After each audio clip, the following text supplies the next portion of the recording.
America and to the republic for which it stands, one nation, under God, indivisible, with liberty and justice for all. Thank you. All right. Everybody has a chance to look at the agenda. I would take approval of the agenda presented. So moved. Second. There's been a motion by Sean, seconded by Rick, to approve the agenda. Any discussion? Hearing none, all in favor say aye. Aye. Opposed, motion carries. The next item on the agenda is the consent agenda. Has everybody had a chance to look at stuff? Is there anything that you want to take out and talk about? I just have a few questions on the financial statement I can ask during the motion, if that's okay. I don't feel we need to take it out. Okay. So is there a motion to approve? So moved. There's been a motion made by Rick, seconded by Bruce. Any discussion? Josh, I did just a couple questions on the financials. Generally speaking, how do you feel about where we're at within the budget? Are we, at this time, this is about the halfway point? I think we're doing pretty well. There's been a few hiccups that we didn't necessarily get budgeted for that I thought we may. One of those being when Patty Solheid retired, I thought we had not budgeted for the payout of her vacation and sick leave at that point. So that one I think is sticker shocking the administration a little bit. But other than that, I'm actually feeling pretty good about where we're at this point, halfway through. I noticed license and permits are significantly over at the halfway point. Were there particular yes. usual license this first half of the year? I mean, a lot of that's coming off of your permits, which are from the roof storm. A lot of that, we're just continuing on to see that elevated level that we weren't necessarily expecting from that hailstorm. Okay, and then property tax, that's normal. We haven't gotten our first half yet. Correct. So I believe we have actually received the property taxes within the last couple of days or so. So usually those come at the very beginning of July. And then I was wondering in the sanitary sewer fund, the debt interest is significantly above our plan. It's basically at our year-end budget number. Is there a little, I'm not exactly sure what might be going on there. Sorry, what were you looking at? Debt interest. So debt interest, that's the interest that we pay on the debt. We usually pay all that debt once a year. And so something like that is basically maxed out on its number, it's because we've already paid that interest. Oh, it's just the one bond issue? Correct. And there's only one payment per year? Correct.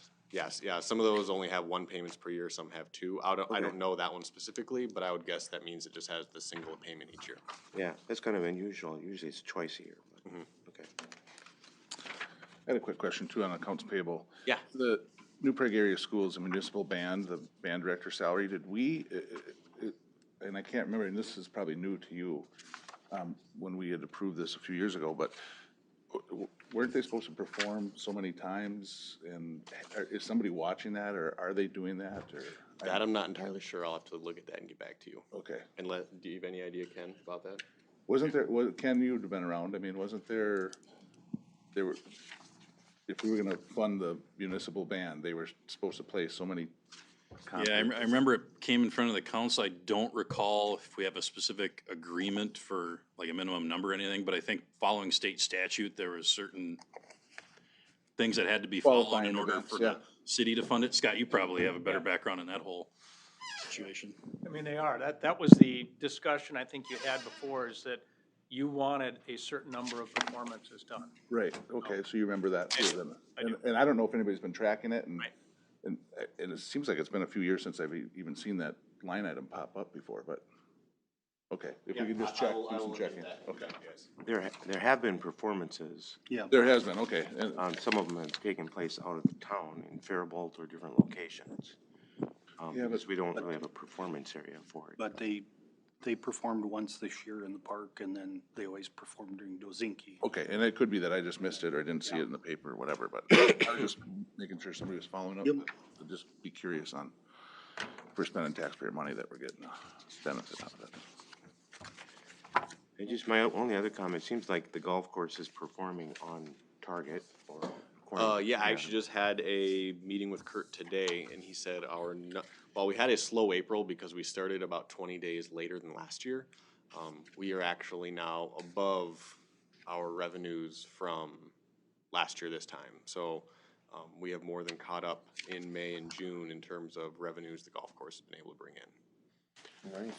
Those are the only questions I have. Okay, anybody else? Otherwise, all in favor say aye. Aye. Opposed, motion carries. All right, number 4, the appeal of notice of violation. Yes, this happened, the original appeal happened at the last city council meeting. After that meeting, the council kind of asked staff to go back and do some research. I include that research in your packet, kind of outlined in those 5 bullet points.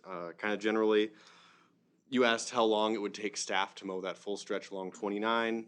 Speaking with Matt Rinda, he thought about 2 hours of time, which is both the mowing and the weed whipping. And that would generally happen once or twice a week, depending on the amount of rain we're getting. We also did run a trial run with a push mower about how long it would take to do one of those areas, and it took staff about 12 minutes with a single push mower to mow that area. Just for some information kind of on the back, there's pictures on the back there. That line, which is kind of considered a fog line as a guidance for where that drive lane is about 9 feet from the back of curb between that. The full depth of the area in question is right around 25 feet, which is actually more than 10 feet less than the average backyard width. Back there, I kind of did some general measurements. And then, as I stated in here, I've just included some pictures to get a better idea. It's not really a traditional ditch. It's very gently sloped. And while it's not Kentucky bluegrass along that area, due to staff mowing it and keeping the weeds down, it's not like they're mowing through cattails or anything back there. So at this point, staff is still recommending that the adjacent homeowners in that area continue to mow that, just due to kind of the points that I've outlined in the memo.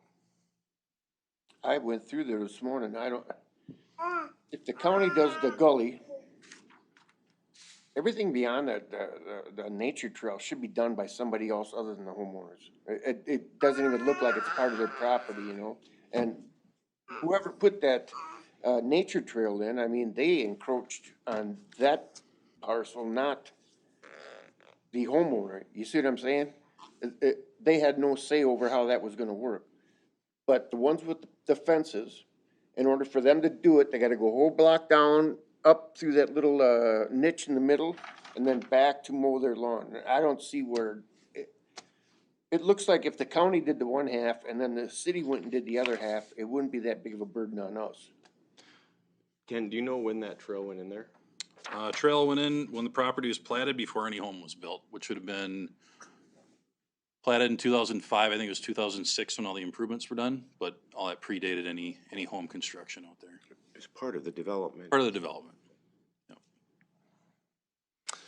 Would it, using a push mower, I mean, is that what would ultimately be done, Matt? I don't know, or would you have, So no, I believe they'd use, a big riding mower, but they were trying to get a general idea of the burden that it would place on a homeowner to actually, what it would take them for time to go out and mow it themselves. okay, oh, I see what you're saying, okay, now I understand. I thought we were referring to city staff time. And I don't know what a rider mower would take to run up and down that. And this one is a little different. Yeah. I was thinking, I had the bigger concern out west of town. Yep. Where it is an actual ditch.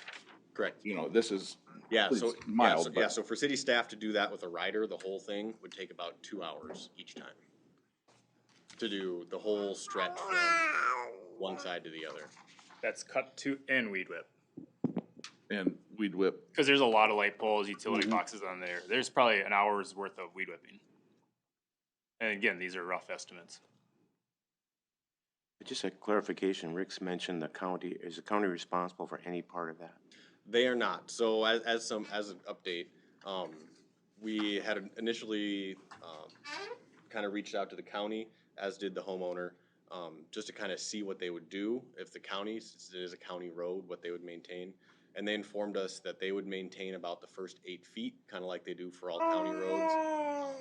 But that would only be a few times a summer, and most likely, unless it's a super dry year, the grass would grow above the 12-inch threshold that would keep that within compliance. And so I don't think that having the county do it is really an option at this point unless we want the grass to grow out of compliance. And again, that would only be the first 8 feet off the curb. Correct.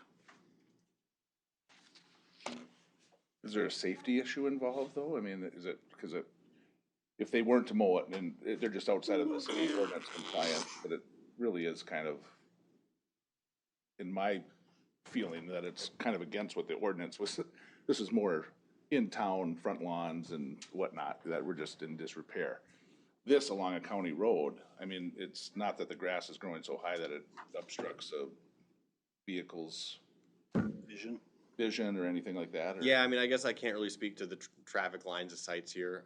This is really just following that the ordinance requires, like I said, 12 inches is the maximum allowed height for grass. And so in this instance, being that it is, even though it's a county road, it is within city limits. And so the grass itself has to follow that unless we're going to change the ordinance.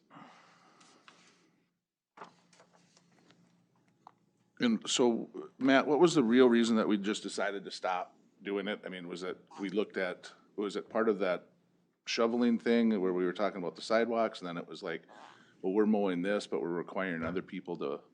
Yeah, so we got together as staff and went over sidewalks for snow plowing, snow removal. We decided, that's not an issue right now because the year was over, but we need to clean up the lawn cutting.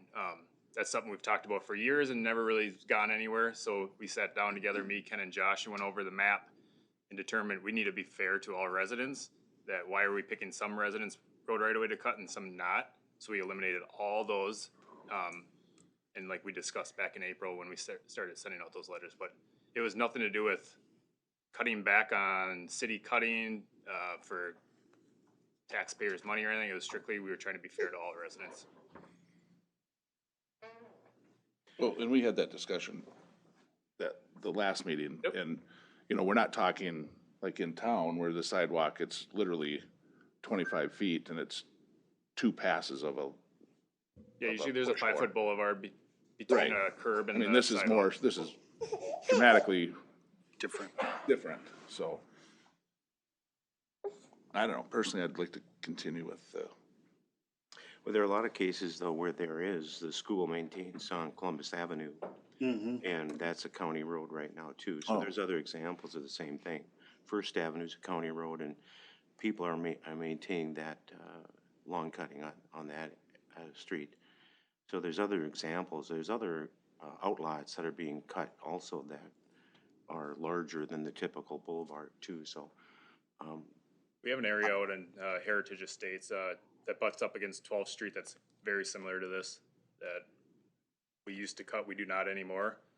There's about 21 homes that are affected by that, and now I have not received a call from any of them, and they complied right away to cutting it. Was that that 21, was that part of the 70 that received letters? I think that was the number that we had heard last meeting. 70 something is that? 70 some people got letters stating that they'd have to. That they would need to. Yeah, this wasn't Decisions gonna. have been made that the city decided that. Yeah, they so would- was that 21 part of that 70? Oh, okay, all right, I just want to. I support the staff's recommendation. It's consistent with what we talked about before, and I do think it's a fairness issue. It's not a new condition. It's been there before. It's been there before the houses were there. So it's not a new trail or something that the city put there. It was developers created that situation. The only question in my mind is, do we have district jurisdiction over the county 8 feet that you mentioned? So, I mean, Scott can maybe better answer this, but I do believe since it is annexed into the city, we have jurisdiction over how tall that grass can be. Yeah, we would control that. And if you mean from the standpoint, is it something we can regulate? Yes, absolutely. Is it something we can mow? Arguably, yes. If it's in that right of way, we can do that, or if the homeowner has to do it. It's just a matter of where it gets covered. You certainly can force the county to do it if it's out of compliance, though. You certainly can. Yes. And that would be what, 8 feet, you said, or from the road, 8 feet in the county? And that whole stretch is, About 25.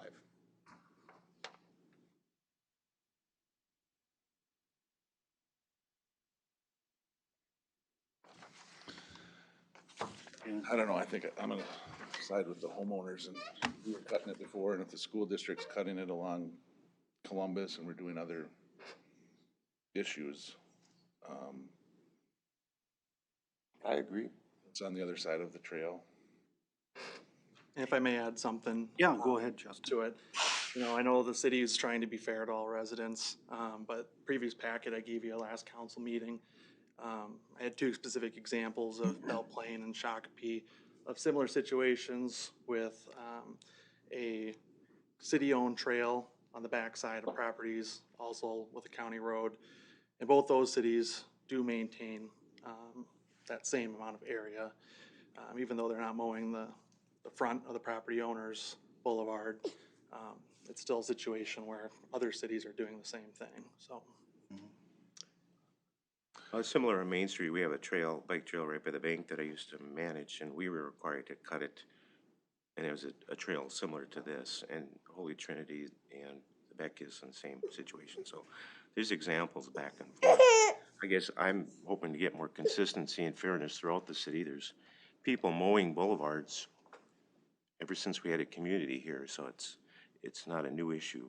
Yep, and this has been mowed since the developers have created this development, so. Yeah, my it's question not is, a- why do we start cutting in the first place? It would be what I wonder, because it is a boulevard, it's not.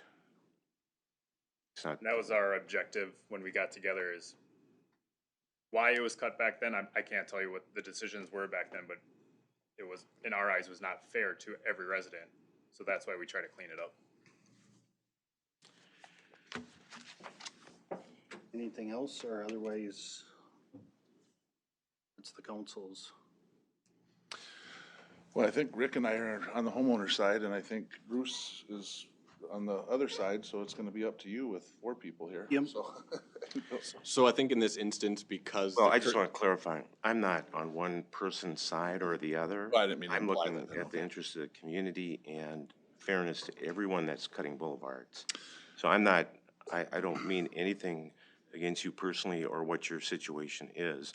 You're bringing the issue to us, and there's a lot of homeowners involved. So I'm not speaking to one individual person. I apologize then. You're right. I shouldn't have implied that you were, but you know, this is a little different than 90% of the boulevard that is cut in town. It's no wider than this desk from here to there. It's up and down with a lawnmower. This is substantially more. If the council or the county's gonna do 8 feet of it, I don't know why the city can't do another 13 feet or whatever, 14 feet to get to the 25, 17 feet, whatever it is, 17. I think that would, you know, Do you want to make that a motion? I'll make a motion that the city continues to mow the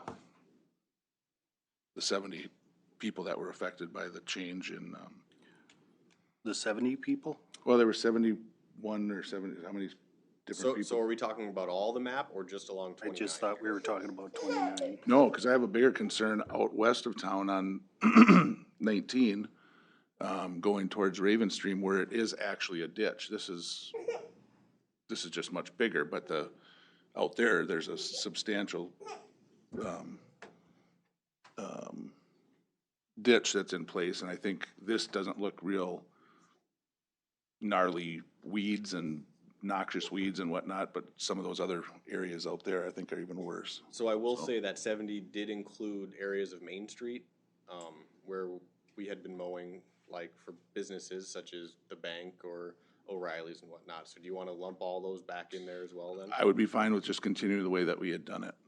I mean, I appreciate city staff looking at the avenue, you know, I mean, when we first brought this up, it was about a snow plowing issue that seemed like one side of the street would be better, but I didn't want to pit one side of the street against another side, on snow plowing, but, Okay. Is there a second? Second. There's been a motion and a second. Any other discussion? I guess I'd just like to make a comment that it's presented in the agenda as this specific topic, and it's so broad now that the nature of what we're talking about has changed considerably when you're talking about all, what was maybe 20 parcels to now over 90. So I just make that comment. that we didn't look into the other parcels if we have the same issue or not. And I believe what you're saying, Sean, but, You know what, and if we need to wait until Maggie's here till we have a full council, I mean, I'd be fine with tabling it, and then, you're right, I mean, this did get a little more narrow than, I guess my interpretation is the way we discussed it was, it was gonna be all or nothing, we were just gonna continue doing it, or even though this was a specific stretch. I had brought up the other stretch west, I was unaware of the heritage, I just knew that there were 70-some residents that received notes saying that the city was no longer gonna plow their that part that they had always been doing before. So maybe we should wait until we have a little bit. I'm totally comfortable if you want to, as a possible suggestion to just make the resolution dealing with this particular issue that was brought up today, Deal with and that let today, staff look at, then we can the other talk about ones. the rest. I was saying we can bring that map back, I guess, if the city council would like to look at it again. Well, we're talking about fairness, so now if we just do these 20 or whatever, now all of a sudden you have 50 others that are involved in it, I think we should probably right, but roll you it have out. hundreds and hundreds of people mowing boulevards, if you're talking about fairness. If that is the crux of the matter that you're relying on, we still have hundreds of people cutting, they're not gonna not cut anymore. But we could take it at one at a time, you know what I mean? Like this, we got this parcel, this particular subject right now. And then if somebody else comes in, if they meet that criteria that they do, I mean, that's a lot of property to mow. It is, and I'm not talking about, it's not putting a undue burden on a homeowner that has a 25-foot lot as big as this desk. That isn't enough, this is substantially more. And in some of the territory, it is an actual ditch with very rough weeds and, this looks pretty mild right there, but I think we should lump it in all as one, is my personal feel, and that's the motion that I was thinking I was making, was that You we would did. just continue with the way that city staff used to mow it for the last How many X amount of years. You know, not only that, but you're Decades. looking at, the equipment it's Since it gonna was take houses to with it. mow that, ditch like that on the properties that you're talking. I don't know what the equipment is, Matt can maybe answer that more, but we were mowing it up until a few weeks ago, so, I mean, that's, Yeah, we haven't cut it all year. so, or whenever it was, so, yeah, Yeah. okay. Are there people in this group that it's not an undue burden? To the sense of when you were trying to lump hundreds into this, I was referring to the 70 that received the letter. Okay, That used to have this much bigger chunks of lawn or land or whatever being mowed by Right. the city. I think you were trying to lump in along the main street where there's a little stretch, like I said, as big as this desk, and about as from that corner to here, where it's one, yeah. that's not that's not Yeah. an unfair burden. I mean, I think anybody would, would say. I can't remember I what I can had do for that. breakfast, let alone what the 70 people parcels were. I don't know. If the 70, that's when you talk about 70 parcels, to refresh what we're talking about, is my concern is that, And I could be. I Staff thought came there up were with this, 70-some letters that went out to people saying we are no longer, the city is no longer touching your back property or whatever. Okay. Back, front, however that landed. However it landed, yeah. I will say, me and Ken received quite a few calls, and some of them, I don't think they were excited to do it, but I think they all understood when we explained the situation and why we were doing it. All of them said, yeah, that kind of stinks that we have to cut it, but I totally understand that you are trying to be fair, and it seems like the fairest way. I'm just pointing that out, that I'm not speaking for Ken, but I know we've talked a few times, and that's pretty much what every comment from the business owners, because those 70 weren't just business owners, they are also homeowners. Okay. So, and again, not on any of them ever said, no, absolutely not, that makes no sense. It was always, yeah, we totally understand. I think I understand how you're approaching it. I would agree that logic, if it's similar circumstances to this, I just don't know if all of those things we talked about are similar to this. You suggest that other ditch idea, which sounds like this, but there are a lot of other ones that are in that 70, I think, That are not ditched? that are not this similar to this circumstance. Yeah, I don't know exactly, but I would say 50 out of the 70 are like this, where the ones on Main Street that you see by Ace Hardware and all that, that is a ditch for sure. Okay. But that is not your typical ditch you see out in the country. It's actually planted grass. When we did that, MnDOT planted sod.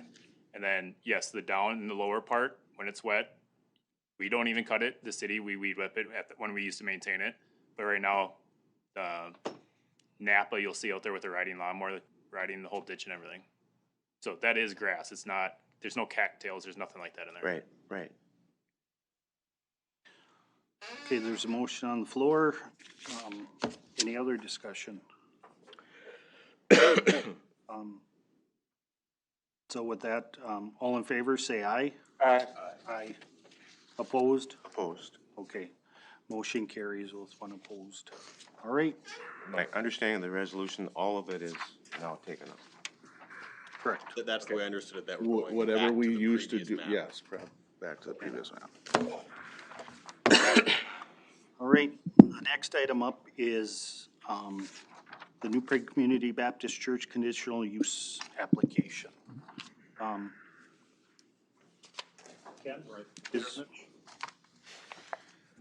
are you up?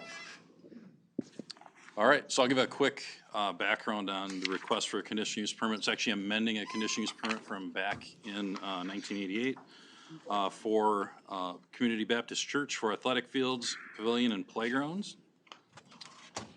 Little background, they're located at 500 10th Avenue Northeast. And as I said, back in 1988, they had obtained a conditional use permit originally, and they are now looking to add 4 turf fields.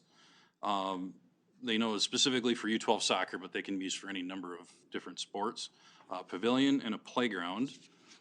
They would also be repaving the parking lot and restriping that parking lot and actually slightly reducing the overall paved area, but it would have 196 parking stalls included, including ADA spaces. We had a public hearing with the Planning Commission on April 27th. We had 10 residents provide commentary during the public hearing. Main concerns were about noise and parking. And that went on for a little over an hour for the discussion. That was eventually tabled. We did conclude the hearing at that meeting. That was continued to June 15th with another discussion with 8 more residents providing commentary and another roughly hour of public comment, not in a public hearing, but another hour of public commentary, again, centered largely on noise and actually even more so on parking concerns with the second discussion on June 15th. Ultimately, at that meeting in June, the Planning Commission did recommend that the City Council should approve the conditional use permit amendment, and that was a 3-0 vote. And they had findings, conditions that were in the staff report and that are actually in the resolution that is in front of you tonight for that approval. One particular condition they wanted adjusted, and that was condition number 4 regarding parking. That was reworded to read as if the city staff's sole discretion deems on-street parking by athletic field users to be excessive or problematic, which would be defined as egress or ingress of emergency vehicles on a public roadway being affected by reports of driveways being blocked and being addressed by the police department, the applicant will be required to pay the city to install parking-related signage associated with that athletic field use on the subject property and restrict parking during time periods, again, determined in the sole discretion of the city to be problematic.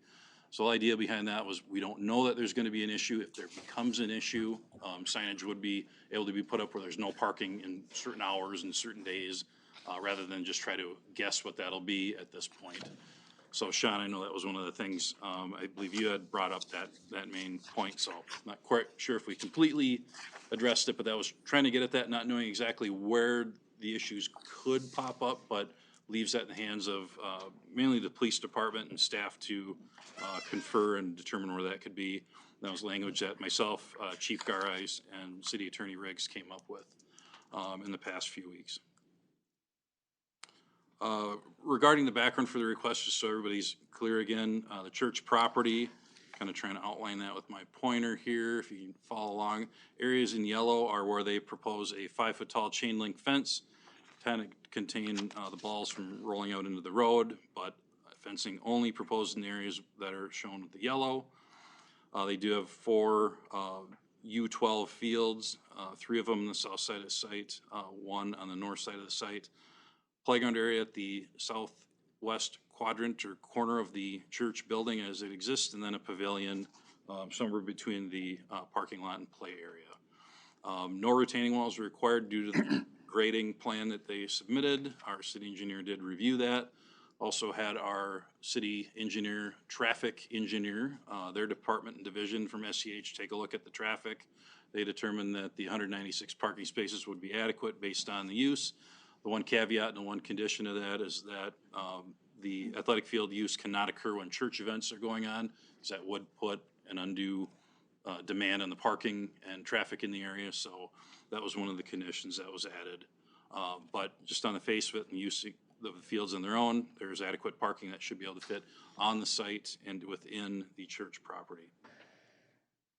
Just a couple of photos here again. Kind of the very north edge of the parking lot would be removed, and the one athletic field would be located on that north portion there that I'm kind of pointing out with the pointer there, and then the other three fields on the south edge there. And as you can see, there's a lot of dirt work that would have to be done, but again, no retaining walls are planned, and they would maintain the drainage to the southeast side of the property as it exists today, which is generally speaking towards 10th Avenue northeast. Just a little different view. We obviously had a lot of input and commentary. The property surrounded on essentially two sides directly by residential property. And then we had across the road to the south of 3rd Street, a number of single-family homes. We have the Eastgate Townhomes on the east side of 10th Avenue, and then some more single-family homes to the north of that. Really, the main concerns were regarding parking on both 10th Avenue and 3rd Street, and then as well from the residents directly to the west of the property as well, with concerns that residents would trespass and walk through the properties to get to the fields through that neighborhood. So those were the concerns, and then in addition, the residents directly to the west were concerned about noise in particular as well. It was noted regarding noise that we follow the MPCA regulations for sound limits in residential areas. So if we did have an issue, we would have to get MPCA involved, and they would come down, bring their monitoring devices and track that. There's a certain decibel level for a 10% of an hour that has to be exceeded, or 50% of an hour at a lower level. So I don't know that we would get to that, but if we needed to, we would have to bring MPCA in to do that sound testing. But we do have a number of city parks in residential areas, and we've not had that concern at any other property. City Attorney Scott Riggs is here tonight. He was present at the last discussion with the Planning Commission on June 15th, and a lot of the commentary we had at the meeting at that point was in regard to the Religious Land Use and Institutionalized Persons Act, which is our LUPA, and specifically, if we need to get into that, Scott can get into that in more detail, but there are certain restrictions on what we can place for conditions on religious land uses, and really we're using as a template what a typical city park would have for its restrictions put on there. So there's not, a heavy push that we can have on conditions we wouldn't put on a city park. And that was really what the guiding review was for this particular use here that we have in front of us tonight. So ultimately, what we have in front of you is a staff recommendation, including the city attorney and the planning commission, that recommend the city council approve the amendment to the existing conditional use permit to allow the expansion of the religious institution with the addition of the 4 athletic fields, pavilion, and playground area, with the findings and conditions listed in the resolution, including the only one that changed was that condition number 4 regarding the parking to be addressed by staff if it becomes an issue. A couple of housekeeping things to note. You just need a simple majority to approve or deny a conditional use permit. So tonight that would be a 3-to-1 or 1-to-3 vote, depending on if it was going approval or denial. Do want to call attention that if there happens to be a tie vote, that would mean it was neither passed or denied. And we have our 60-day Minnesota statute running out, time period running out tomorrow. We'd actually already extended it once. That ends at midnight tonight, so if there's a 2-2 tie vote, it gets automatically approved tomorrow with no conditions. So I want to make that very clear. If it is a tie vote, it may not have any action taken tonight, but it will be automatically approved tomorrow with no conditions. So with that, I will just leave up the air photo for the site. And Scott, I don't know if you have anything to add before we get into council discussion, but. I don't really. I think Ken explained the Arlupa situation pretty well. Bottom line is, we can't place anything that is more restrictive upon the usage by the religious institution. There are courts that review that very broadly, and that's typically how it's looked at. We've looked at, and you typically try to look, as Ken stated, to other similar usages and how you would appropriately look at that, determine what's allowed there versus how you would regulate the request from the church in this case. And that's what it's been compared to, is essentially a city park. And that's similar type of usage. And that's how the conditions were also formed on that basis. So I can provide any further explanation, but Ken hit it on the nail on the head on that. Okay. I have a little question about that logic, I guess. I feel there's such a material difference. I do feel that City Park is a good guide or touch point or guideline. I do think that's appropriate, but to use that as a precedent that we have, that is the reasonable test, doesn't seem necessarily right to me, just because a city park is public land, there's free access and exit from it versus this situation, whereas private land and they control access and who can go on to it and who gets off of it. So, Right. And then the management of it is totally different. The city park Yep. is managed and controlled by elected officials that guide that. Once a conditional use is done, there is no further management or monitoring of it besides the ordinances that are in place. So to me, I think it's a great touch point, but to say that we can't do further kind of doesn't consider some of those other factors that are into it. And I'm not suggesting that we do, but I just have a little trouble with saying that a park is our limiting condition on what we can do and can't do. I can only add to that, Bruce, that's what the courts have looked at and said that if you have some similarly situated usage, that's what you look to. That's what we've done. And it becomes difficult. And in this case, you are putting or recommending a conditional use with conditions on it. But to go substantially beyond, that's where the burden becomes, you're imposing on that statute and placing an undue burden upon the church's uses of that property. So that's what the courts have looked at. I can only tell you that's how they've interpreted Congress's act. So the fact that we're recommending black fence, but we don't have black fence on other park properties, is that extending too far? That question, no, I don't think it is. I mean, I don't think that's an undue burden. It's not a zero cost or zero sum game. But the reality is, if you look at it and say, we're going to restrict the usage to something significantly less than what you do on public parks, that would be an undue burden.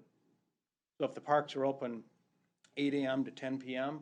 and you suddenly wanted to say this is only usable 4 p.m. to 7 p.m., that would be a problem in most cases. Yeah, I guess it didn't pique my mind as far as the use part of it so much as the question when it came up to the fence, that we can't extend the fence. I think the planning and zoning recommended a different fence configuration, and Okay. I think the narrative talked about after consultation with the law firm, we couldn't do it because it wouldn't be reasonable because our city parks. Well, and again, it does come down to what is reasonable and what would be cost effective. If we don't require that on other entities, and we haven't done it with other churches where we've made that requirement, yeah, it'd be somewhat difficult to defend that. Okay. That doesn't mean the council can't recommend that and say that's what you want to do. We'll figure out a way to deal with it. But the reality is, that's where you're getting into a very gray area of how this statute is interpreted. Yeah, I guess I'm trying to reconcile other conditional uses where we require more screening as an example. Yeah. Which is a very typical requirement. Right. Especially on transition uses from commercial, industrial, residential, whatever. Right. It's very typical. But because we don't do it at the park, doesn't mean we can't do it here. Again, we're talking about religious land uses, Bruce. That's the key term here.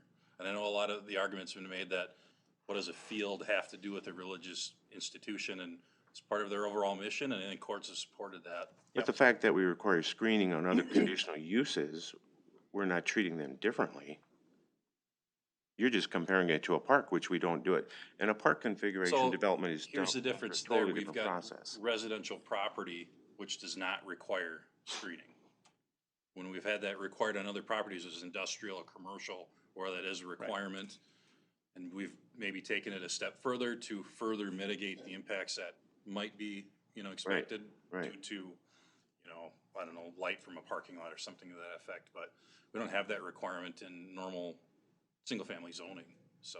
No, not single family, but exactly the example that you gave, when it's industrial against residential, commercial against, that is a typical. Right, Yep. but that's not what When you we, have a different use than. but that's not what you have here, Bruce. I mean, not in the zoning district or within. You would be placing something beyond what that zoning district allows here. Well, that's clear as kind of mud. Well, Okay. I don't say it's perfect, and I will say the courts are all over the board, but the reality is, it's broadly construed against municipal regulation and in favor of religious usage. Okay. Well, So you have to keep that kind of focus point in mind. I don't want to dominate the discussion here, but the reason I brought that up is because it seemed that screening was an issue originally. Yeah. But it's talked about in some of these documents, but. Not so much. What is never in the conditional uses originally. Yeah, so if we're talking about the screening specifically, the fencing wasn't for screening, it was more for trespassing, keeping balls out of residential yards or people passing through from residential to the church property. But the It really wasn't original about conditional use never had screening or the lilacs as a condition. It did not. And That that's was where part of I'm the kind of getting discussion. into it, why, it seems to be that there's other people that felt that was a condition, but it's not anywhere. Okay. So right now, is that a possibility to do it, or is that not possible? To require that, put that in writing, was apparently the understanding. I'd have a hard time Yeah. recommending that, due to the fact that, again, it did not make it into the original conditions. I'm not Okay. sure what basis they would have had even at that time, which predated our LUPA. Yep. Although there were some stricter standards at that point in time that probably disfavored that type of regulation as well. So there were different iterations of our LUPA over the last 25, 30 years. So there's always been a presumption that religious usages are treated differently in this case, and more broadly allowed for what their mission or their ministry is. Right. And I totally get that. We're just trying to find a way that everybody can get along. Yep. So if there's ways we can address concerns that people have. There's certainly an argument you can relate to fences. Is that reasonable? When Dave Anderson was at the planning commission the first time. He did not make it, no. Oh, okay, He was not there. Nope. I thought okay. Well, the original discussions regarding that that's arguably starting to push the basis of what is reasonable or not reasonable. You council can say that is reasonable and impose that condition. If you want to do that, we'll have to deal with that. But the reality is, that's where you start getting into a very gray interpretation area of how far you can go with some different type of condition that you may have not have placed on something similarly situated. That's how this is looked at. Okay. So, I mean, is it possible? Sure. Will we have to look at that carefully if somebody challenges that? Sure, as well. That's what we have to do. Well, thank you. I was trying to get a better understanding what that issue is about. Okay. Anything else? Go ahead. Ken, was this packet sent out to the homeowners at all? Did they get a chance to see some of the No, the we county did not assessor send those out. comments about that it does not negatively impact? Some residents have asked for the report. I have given it to them. Okay. I couldn't say exactly how many, but a number have Okay. asked for it. So some have seen it, some have not. Correct. Okay. And it's been available at every meeting in the back table that we've had Okay. for viewing as well. Okay, any other questions? Does the council wish to hear public comment that's above and beyond what we haven't heard or been written to, or phone calls or email? I think we should give them a chance to speak if we can set a time limit though Okay, for everybody. So I don't wanna be Yeah. here for an hour again, hearing the same thing over. we'll, and that's the point. The council has read all the comments and everything. If you want to come up and speak, you need to, state your name, your address, and, I want it to be civil. You will have a 2-minute time limit, and then, also, if one person stated it, we don't need 5 other people to come up and state the same thing. So with that, does anybody want to come up and speak? Does anybody want to come up and speak? I can hear first, I guess. I'm Dick Jordan. I live at 712 Highland Drive. And my comments are going to be to discuss this. When we were let know what was going on, it was just a matter of the city and John talking and setting this whole thing up. The residents never got a shot at until the 2 meetings. And I was going to use it as a before statement, but now that it's 2-2, there's no, I was going to ask that the chance that the soccer league or soccer club and the residents, the city and John get together, talk it over, and maybe come up with some conditions that could be a win-win, reasonable, just reasonable conditions, not necessarily in fence, whatever, but that it would be a win-win for all parties concerned, because a lot of the residents don't know how the soccer is going to impact them, or vice versa, and thought that'd be a good idea.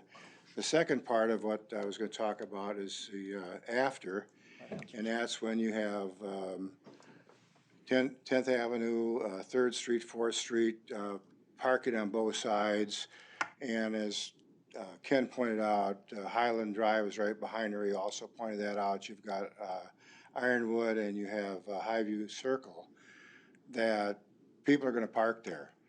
And they're not going to want to, I mean, I've been to a lot of soccer events that I've indicated, and the last place you want to go into is a small square with 196 cars in it. You're going to find someplace else to park, so it's easier for you versus, to get out, get home, and whatever you want to do. But I can understand what could happen is the people on 10th Avenue would want to say no parking. I mean, there's nobody parks there anyway. The only time they park there is the people at the apartment buildings and Fishtail Grill. Otherwise, there's no cars on that street.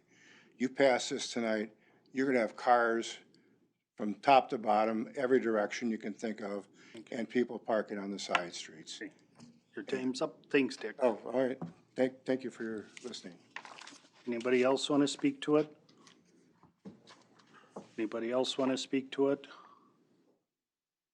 Okay, with that, I'll close the public comment, and does somebody want to offer the motion or the resolution in the packet? Just a couple quick questions. Yes, go ahead. Ken, was there a statement, is there any, I know the comment regarded, it's immaterial whether the church would charge for the use of fields, and I think there's a letter saying that there's an anticipation that it'll be rented out to the soccer group. But are there going to be any paid events there? What do you mean by paid events? Like, for will people users attending. pay to use the fields? I'll pay to see an event. Oh, I don't know the answer to that. That'd probably be something that the pastor would have to answer from the church. I don't know that that's relevant in this particular situation. The only reason I think of it is the same comparison with parks. We have fences in our parks that are for paid events, and that is a comparison that can be made then for fencing. But is there, obviously, when you have a paid event, you're much more likely to see more people trying to gain access, similar to football games, why they have fences around football games and other events for people not to get in without paying. So if you don't have a fence, then it's more likely people will cut through the neighborhoods to get in. And if it's not an issue, it's not an issue, and that's why I'm asking. It had not been noted that they would charge to this point. Anybody feel that's an issue for the future, or how would we control that aspect of it?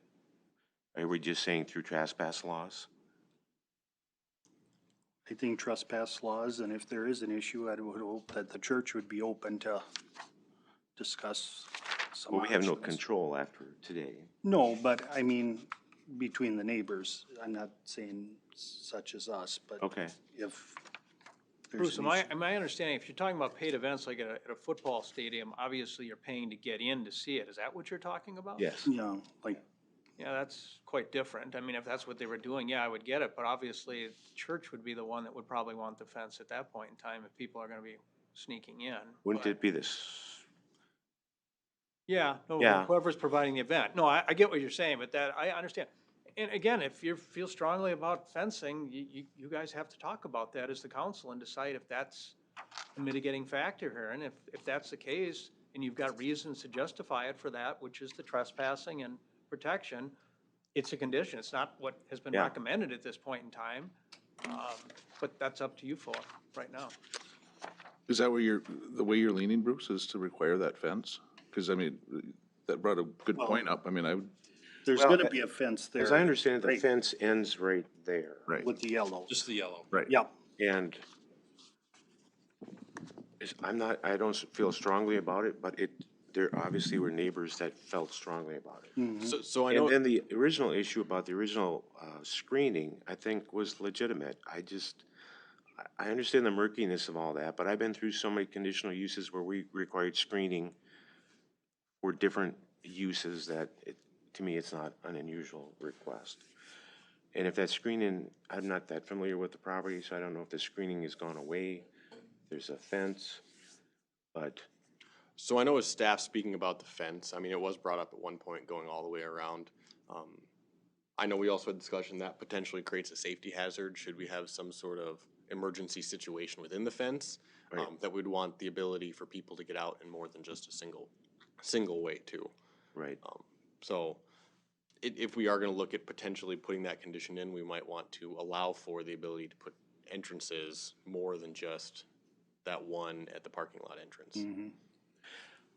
I don't feel strongly about it. I just thought it was an issue, and bringing it up on behalf of the people that felt strongly about it.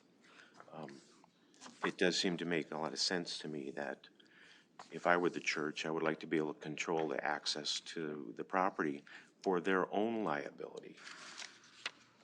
Obviously, you see St. Wentz that has fencing all around their area, and that's partially because of liability and concerns, especially when you have dark areas around the perimeter with young children.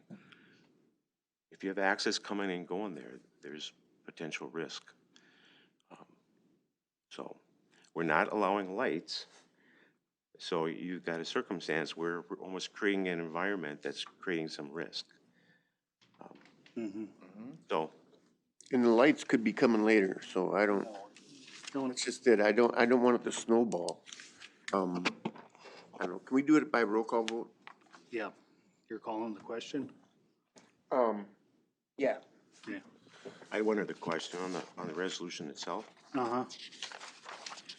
and I'm okay with this, but when it says city staff, who makes the determining factor for that particular covenant in the resolution?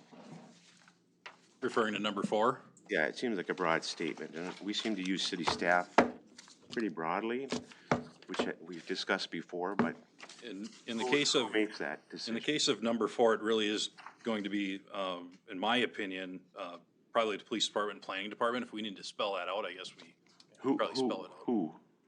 A collective decision of city staff. So police So chief. secretaries and maintenance workers? Well, and- no, I mean, as Ken said, the police department and planning are the ones that have to deal directly with the We could say aspect. police chief and public, or, Sure. community development director. If I think it's more appropriate, so residents know who's making the decisions on it. And my first reading of it was I would assume that meant city administrator, but I was gonna say. if we're not, if the city Or administrators, city administrator or their designated, That's yep, fine. yep. Yeah. Okay. but as we're talking about, we don't even know ourselves, so.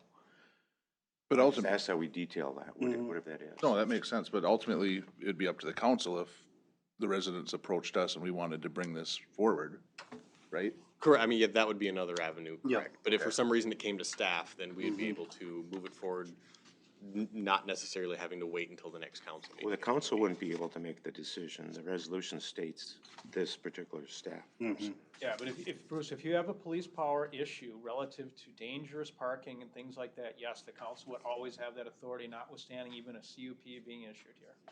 But these- Council would always have the authority for any kind of health, safety issues. But these are arbitrary signage though, right? Yeah, I'm talking about if there's something even beyond that, you would not lose that authority just by issuing the CUP. You said we lose all control. You do not lose all control at that point. That's not correct. I was referring to the actual conditional use resolution. Yeah. No. No, and I understand that, but that, you still would have control over usages made there if there was violations or if there were issues beyond what's in the CUP. Okay. Okay. The question's been called, so, so you're offering the motion then, Rick? Is that what you're doing? Where are we at on the fence, though? I want to get this right. I mean, Bruce brought up a valid point. I mean, are we gonna require maybe the fence to go along, certainly by the playground, I would think, where it stops short of the playground? I mean, you know, I guess parents that are would gonna be the same thing I mean, with if we're, balls and, and to Bruce's point, with safety, you know, I could see where parents could easily be distracted watching one or two children playing, and a third is over in the playground area by themselves. or, yeah, or in somebody's backyard. So I don't know, do we just go along that western side or up farther, up to the back side of the building maybe, or I don't know what the right answer is, but if we only have one opportunity to do this. What is your thought, Bruce, on that? What were you thinking? As far as like the safety concern and the.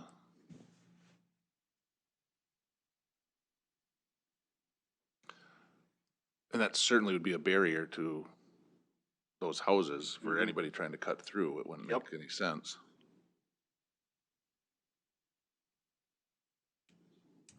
Well,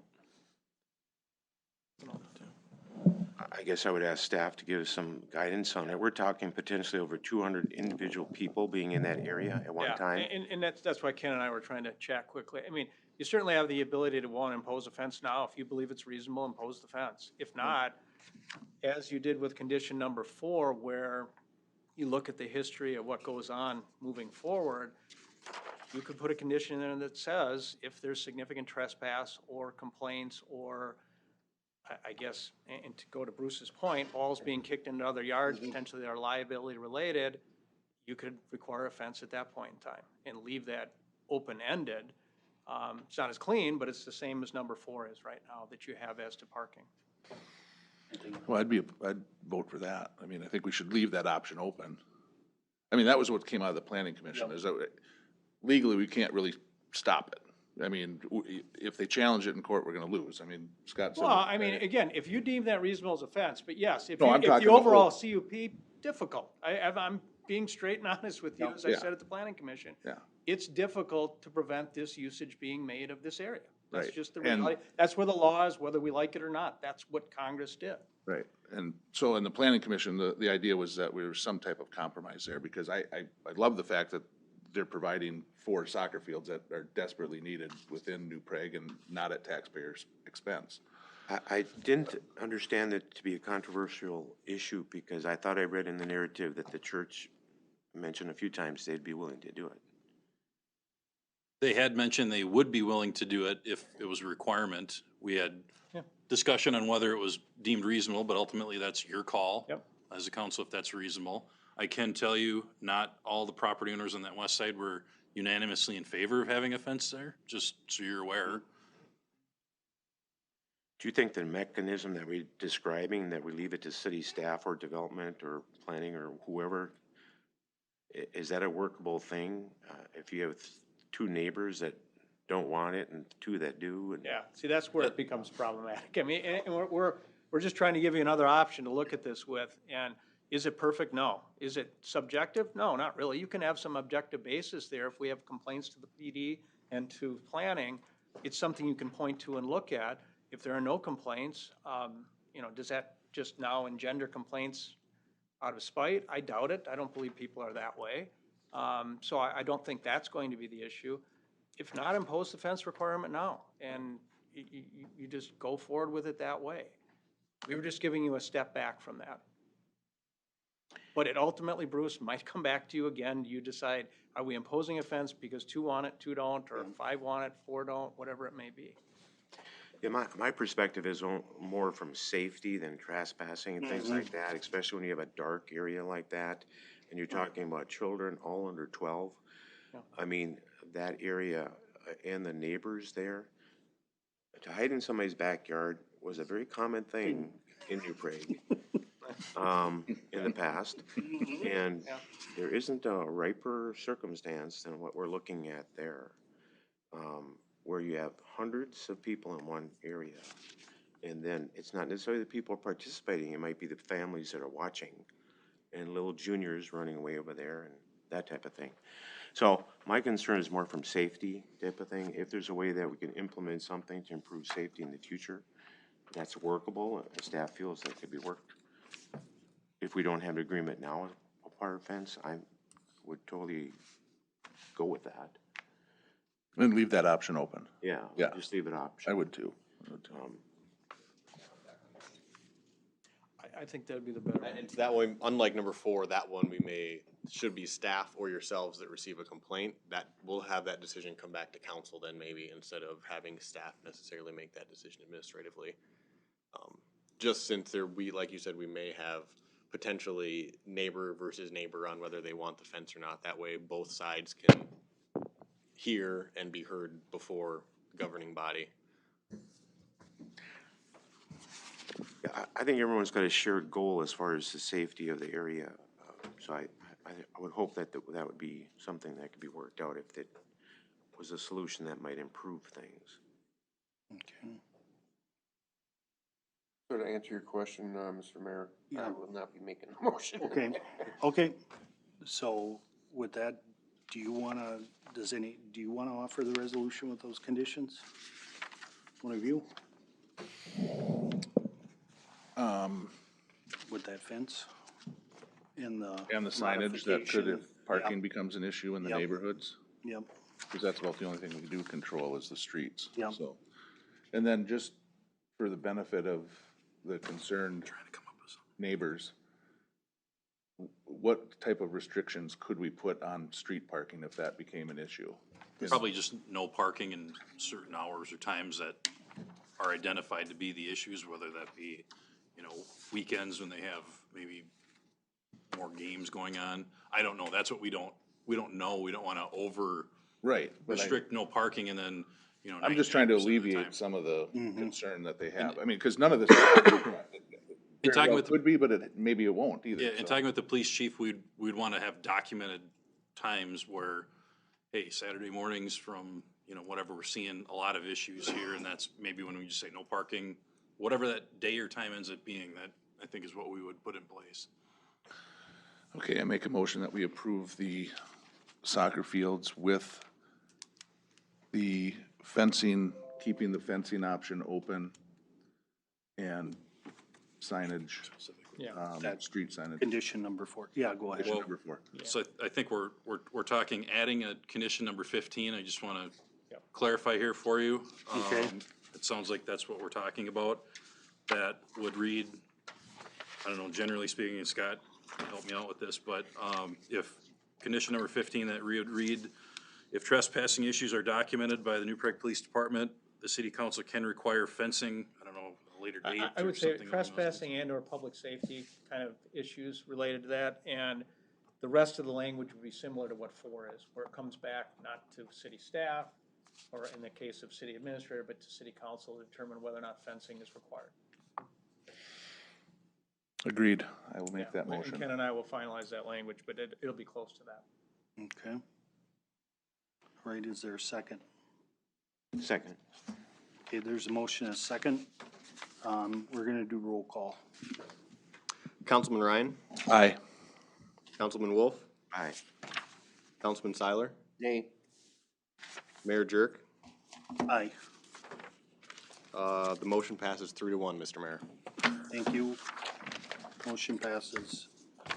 We'll take a 3-minute recess and we'll get back to the council meeting.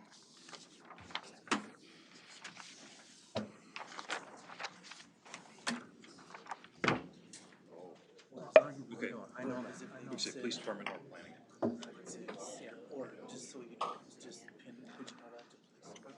Because anonymous is not gonna work. I know that. I get what you're saying. I didn't even live in town, and I hit someone's neighborhood a few times. That makes sense. If I said PD, I shouldn't have said that. I meant it more broadly. No, it's good. They don't want it, the neighbors don't want it. How'd you get into town from the farm? Oh, I know. After a football game or something. Oh, okay. My thing is that No, in fact, if it's a complaint about real property, it's not public data. Yeah. That's the argument, so they really can be anonymous. No, I know you're not. Exactly. No, and you know what? I don't know. I understand all you know, your guys' concern. It could happen, it might happen, but as long as we can control it later, but we really can't stop it. I mean, if they brought it to court, they're gonna win. I mean, that's, cause I asked Scott a little bit more in the planning commission meeting.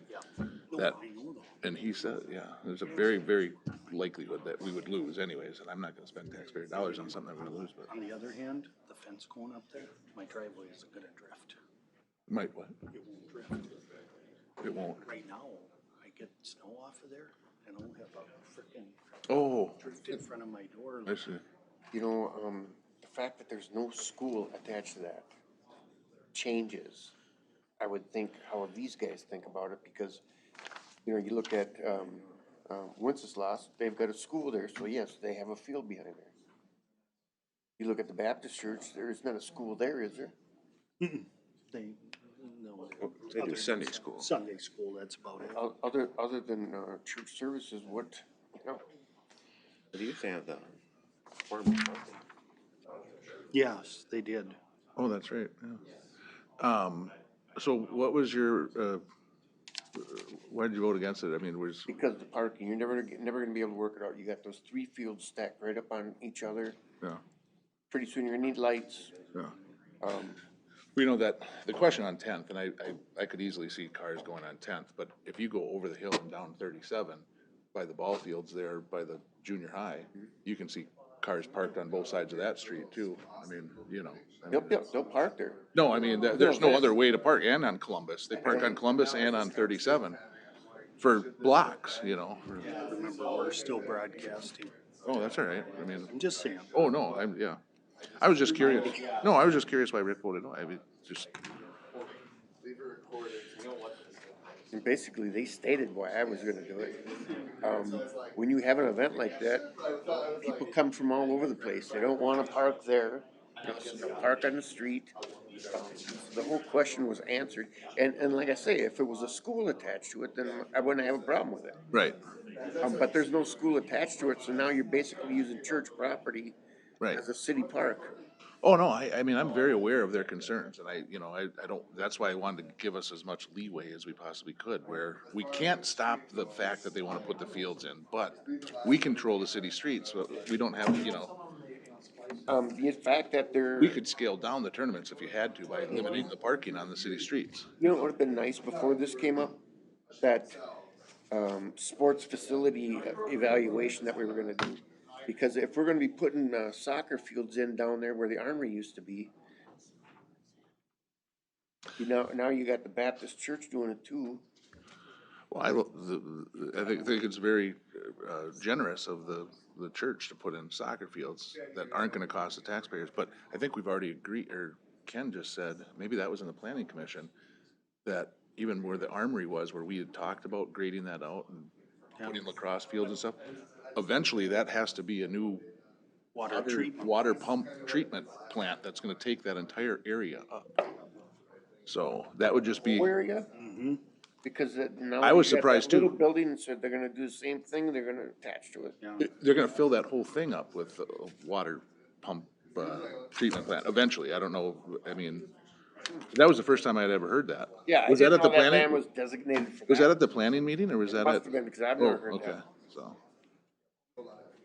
Oh, did we find out if you can fill one of the vacancies on planning or? Yeah, I think there's people applying. Oh, there is, oh. Yep, okay. yep.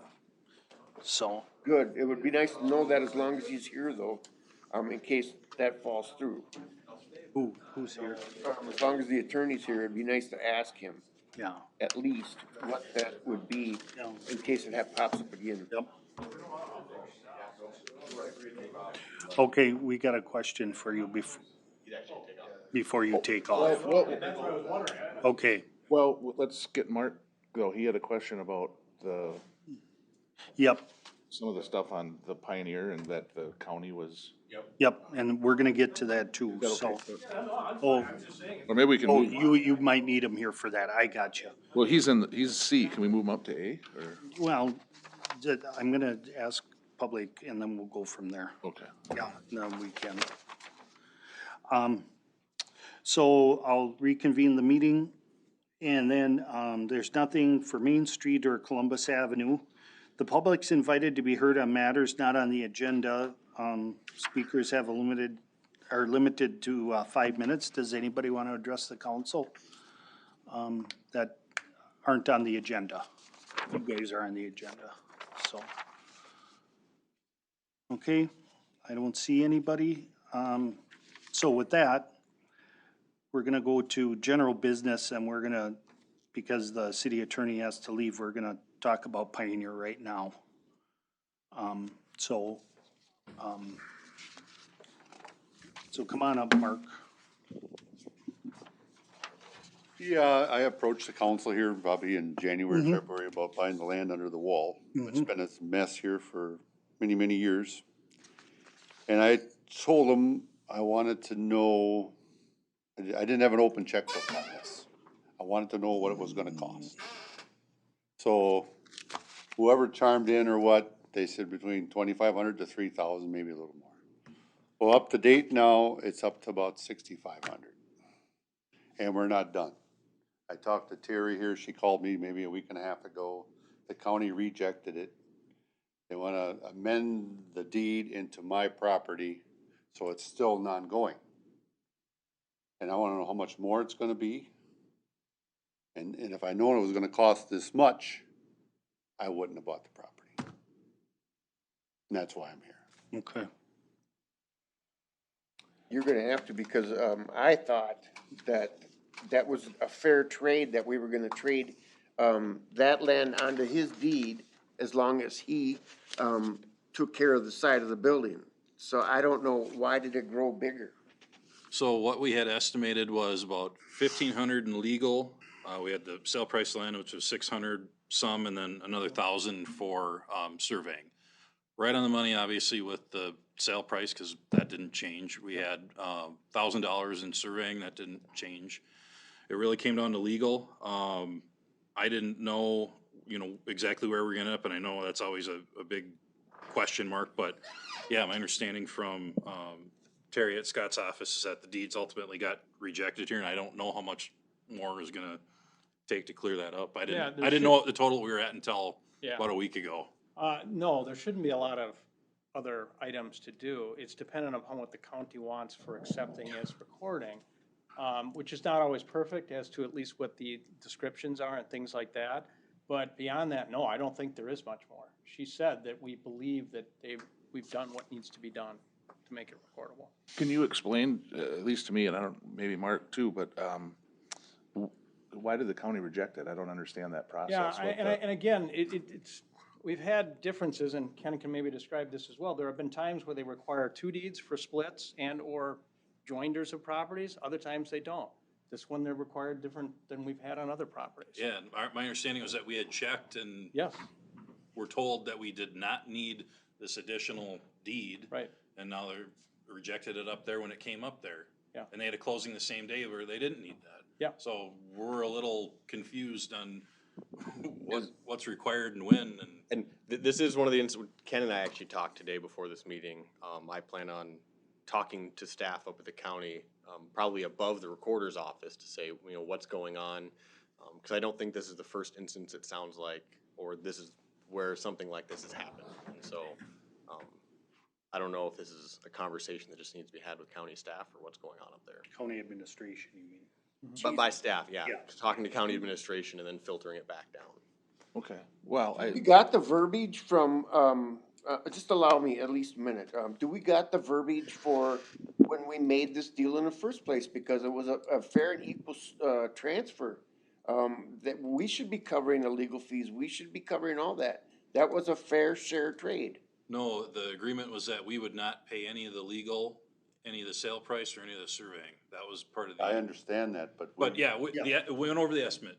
Right, It went over this. and that's the part I don't understand. is there an appeal process or something with that, the county, there, we often deal with, you did it this, just the item before, you require a fence here, you don't there, is there an appeal process or something, or is there some mediation that I Mark don't can know if take it really to- matters from an appeal standpoint, we're just trying to get it recorded, and that step has taken place, so I don't know. Sure, we have conversations with them and say exactly what Ken said, you had the same, we didn't require the 2 deeds on this one, but now you're requiring it, and you're requiring this extra information that we didn't have before, why? And those conversations occur, I wasn't party to that, Terry was in my office and dealt with it, and like I said, she believes those things have been taken care of. Okay.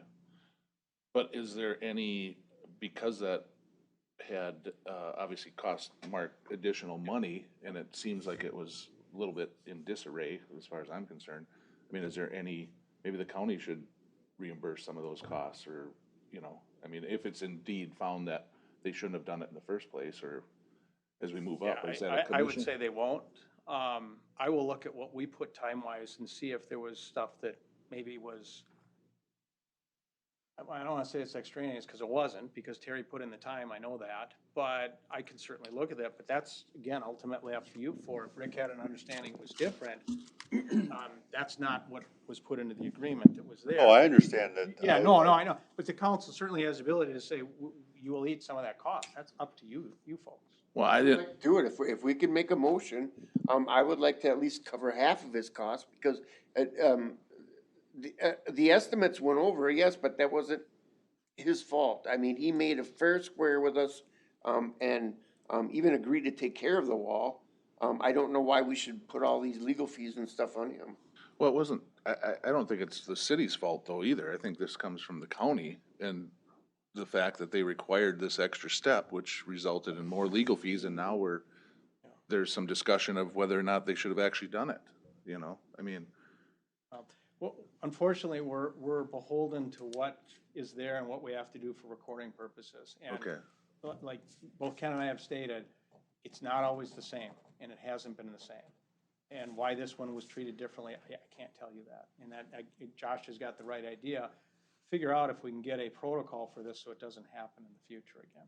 But there's really no recourse for us to maybe Not get to some. go back after the county, I And, don't. I could try, but Yeah, I think the yeah. county, I'll see, I don't know if the county has something in place. Well, maybe we could get our commissioner involved too. Yep. You know? Yeah, no, Certainly, I think she'd go to bat for us too, if that's the case, but. We had kind of a similar issue with the Keener Yeah. land swap that we had as well. It just was some extra steps at the end, and that was about 10 grand in legal. That one ended up being, I think we estimated about 4. Well, I kinda gathered that, I talked to Terry, and she said it got rejected, and then a day or two, I got this bill. So I assume that she's going forward now to get this all done, and the clock is still ticking. I will look at that. I promise you, I will look at that and make sure that's not the case. I've already told Ken that. Okay. And with all that in mind, is there a way that we can, at least split the cost with them? I mean, he shouldn't have to eat up the whole, portion of it. My thing is, if this was gonna cost this much, I would not have did. 'Cause that's why I said I didn't have an open checkbook. and I guess that would be a conversation the council would have to have as to whether they want to split the cost or however they wanna do that. Well, let's see where, I think the first step would be see where you can go with the county, and then through the commissioner, and see, this was no error on our part by any means, and why there's 2 different standards that affected one of our business owners. I'd just like to get an answer on it, and then I think we could always bring it back to see if we do, but. I can't understand why it's not even on the deed. I mean, how can you build a property 1 foot over a property line like that, and then all the deeds, they didn't have a problem, they were just passing them out. This isn't, I mean, a lot of times, especially when you get older buildings, stuff like this happens. I worked in a community where the building was 3 feet into the street, and the city ended up just vacating that to give it back to the building owner because it had been built that way 120 years prior. Some of the legal descriptions are different depending on which way the survey started, what side of town. So we have a lot of properties on Main Street that's similar to You've dealt with that situation. 2 or 3 times already, particularly. The wine bar. at the wine bar, where you had to swap lands and stuff like that to correct legal. The city of Kenyon's off by 1.5 feet. They figured it out about 25 years ago. Every description in the whole entire city was off by 1.5 feet. So every single description was off along Main Street. So it comes up, Rick. I can only tell you, it comes up. You know? I support Yeah. reimburse or contributing more of that expense to what the overage over our estimate or whatever. Can we say that this has gotta come back then, and, let him do his deal with the county? Yep. And then, Mark doesn't have to worry about paying that bill until after we come back again. That makes sense. Okay, that's fair enough. Is that okay, Scott? Yep. Yeah, no, that makes sense. I think that's where you're at, and I did tell Ken, I did as well, if there's a lot of extra time for Terry spinning wheels, but she's been Because- trying. I mean, No, yeah. I understand that. I think it's really bad on the county's part. One time you can do it, one time you can't, and the Well, next and it time was you on, it can. was on the very same day. Yeah, That's why I'm and I think that's BS, and we'll address that, yeah. No, that's fine. I will talk with Terry, we'll look at it, we'll go that route, and then Josh, you can see what you can work out, and then it'll come back to you. Yep. Okay, Does that is that sound fair, like a Mark? plan? That sounds fair, yep. Thanks for your time. Thanks Thank for you. bringing it to our Bring it attention. up, yep. Okay, next item on the agenda is, Wold Engineers, and Architects follow-up. Facility. Yes, Oh, yes, this will be a presentation from Wold Architects kind of on how we're starting and where we're going and that sort of thing. So I'll give the floor to John. We can get this set up here. Is Scott staying or leaving? We had one more question for the city attorney. Yeah, and then you can leave. Or you need to leave? Or I are don't you need to staying? leave, no, I was just doing that in case. We can get you Sean a didn't drink want or me to something. stay. 'Cause- No, if you wouldn't mind staying, I have some Okay, I will, questions. that's fine. Settle in. I promise it'll be a fun presentation. Good. Mayor and council, John McNamara with Bold Architects. I was excited to get the call from Josh that we were selected to help with space needs assessment for a number of city facilities. We've been helping clients with these type of projects for our entire firm's history of over 50 years. What we wanted to do tonight is just talk a little bit about the project, what we've been talking to city administration and staff about as far as what our process is going to be. Talk a little bit about where we're at with kind of goals, expectations, guiding principles, and a little bit about processes to how we gather data and what our schedule for this might be. And so from an organizational side of things, we've really pretty much completed task number 1. We've met a couple of times with administration and staff.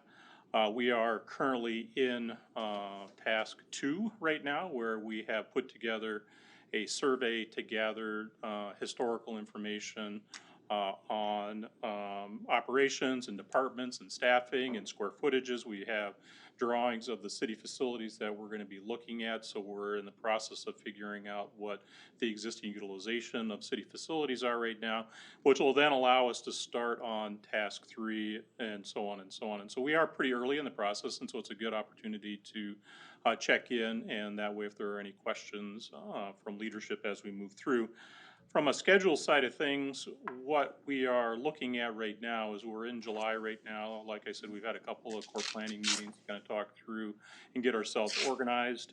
We're going to spend the rest of summer and into fall kind of talking through and getting some agreement on space and needs and conditions of the facilities. One of the things that we'll be doing is walking through all of the facilities and really looking at the condition, what things you might need to be thinking about If you don't do anything, are there some things that you should be thinking about from a reinvestment side of things? And so we'll come back with a facility assessment, a condition assessment of the building, so that we can kind of share with you what you should be thinking about. And as we get into fall, we'll likely come back to council again to give an update and give some feedback on what we found and get some consensus on some of that, and ultimately wrapping this up in October with some recommendations for short-term and long-term needs for the city. Part of our planning process really is to not only evaluate the programmatic needs of each department, and like I said, to assess the existing facilities, both in terms of their ability to support what you're trying to do from an operational side of things, but also to do a functional assessment of how each of these spaces are currently functioning.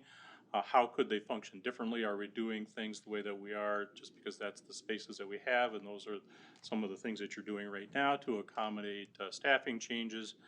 But really coming up with what we would consider an ideal solution for the city and the departments that not only meet the needs short term, but then can be added on to, so we're not doing something today that you have to redo in the future.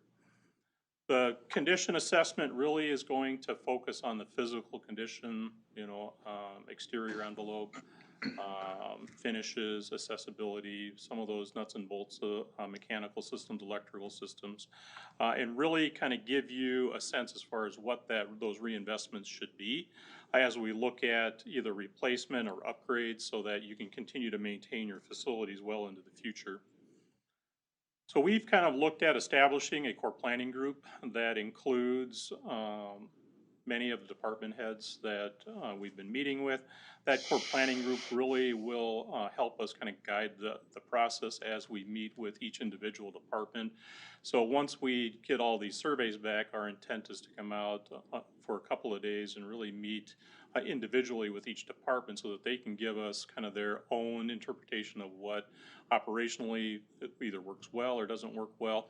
And then we'll bring all of that feedback back to the core planning group and really kind of dig into, needs versus wants and develop some consensus on how we want to look at moving forward with recommendations.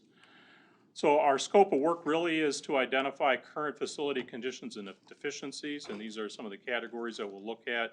Look at city population and growth projections in, kind of short-term 5 years, but also looking out 20 years. Looking at future facility needs, whether that's renovations to existing facilities, reconstruction, or even relocation and co-location of departments that meet the needs of the city long-term.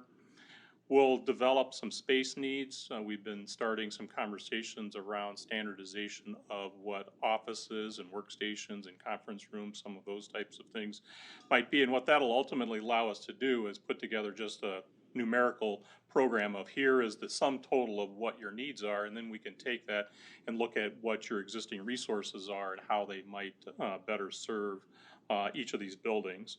And then certainly budget recommendations will be part of how we move forward with this. So we did go through a exercise of developing some goals and objectives for the project, kind of starting out first of all with the city's vision and mission statement. And from that, we developed these 4 categories of what we're calling the guiding principles, which really focus on function and operations first and foremost, looking at sustainability, not only from the broadest sense of sustainability as far as long-term investment in facilities, but also are there some sustainable energy, workplace environments and things like that that we can talk about related to how we can improve facilities. Talking through, these are community buildings, and so we want to make sure that we're looking at the community itself as far as access to services and keeping some of those services in the downtown area. And then certainly fiscal resilience or responsibility, which is to make sure that we're making recommendations that reflect today's immediate needs, but also that the solutions would support future growth without having to start over. And those investments should reflect the community values and be fiscally responsible. And so again, that's a leadership decision as to, and a subjective, as to how we would invest dollars. And we want to make sure that aligns with not only your financial readiness, but also what the potential tax impact of that might be. How do we go about determining need? That really starts out with this survey that I mentioned that we've sent out, which really talks through staffing as it is today, but also asking the departments to look at what their staffing might be as you look at growth. There are certainly workload indicators, whether that's, as you talked about, permits are up, so, that's a good indicator. Calls for service is another good indicator as far as staffing, public safety, and public works. And so we'll be talking about those workload indicators as we go through the survey process, and that'll give us some determination as to where would we expect additional staff load to be based on those types of things. Talk through what some of the operational issues and concerns are today and how we might be able to improve that. And are there some unique things departmentally, such as, police look at things a little bit differently than perhaps administration, or public works might look at things a little bit differently than other departments. And so we want to make sure, are there some unique features of each of these departments that we want to make sure to capture as we go through the study process. And any process really should also focus on what are our objectives related to safety and security, whether that's in the highest sense of, keeping our public safe, but also keeping our people that are providing service safe within these facilities. And so no study would be appropriate unless we have some conversation as far as what our goals are around that particular topic. And so that is one of the pieces of the survey that we'll be talking about with each of the groups.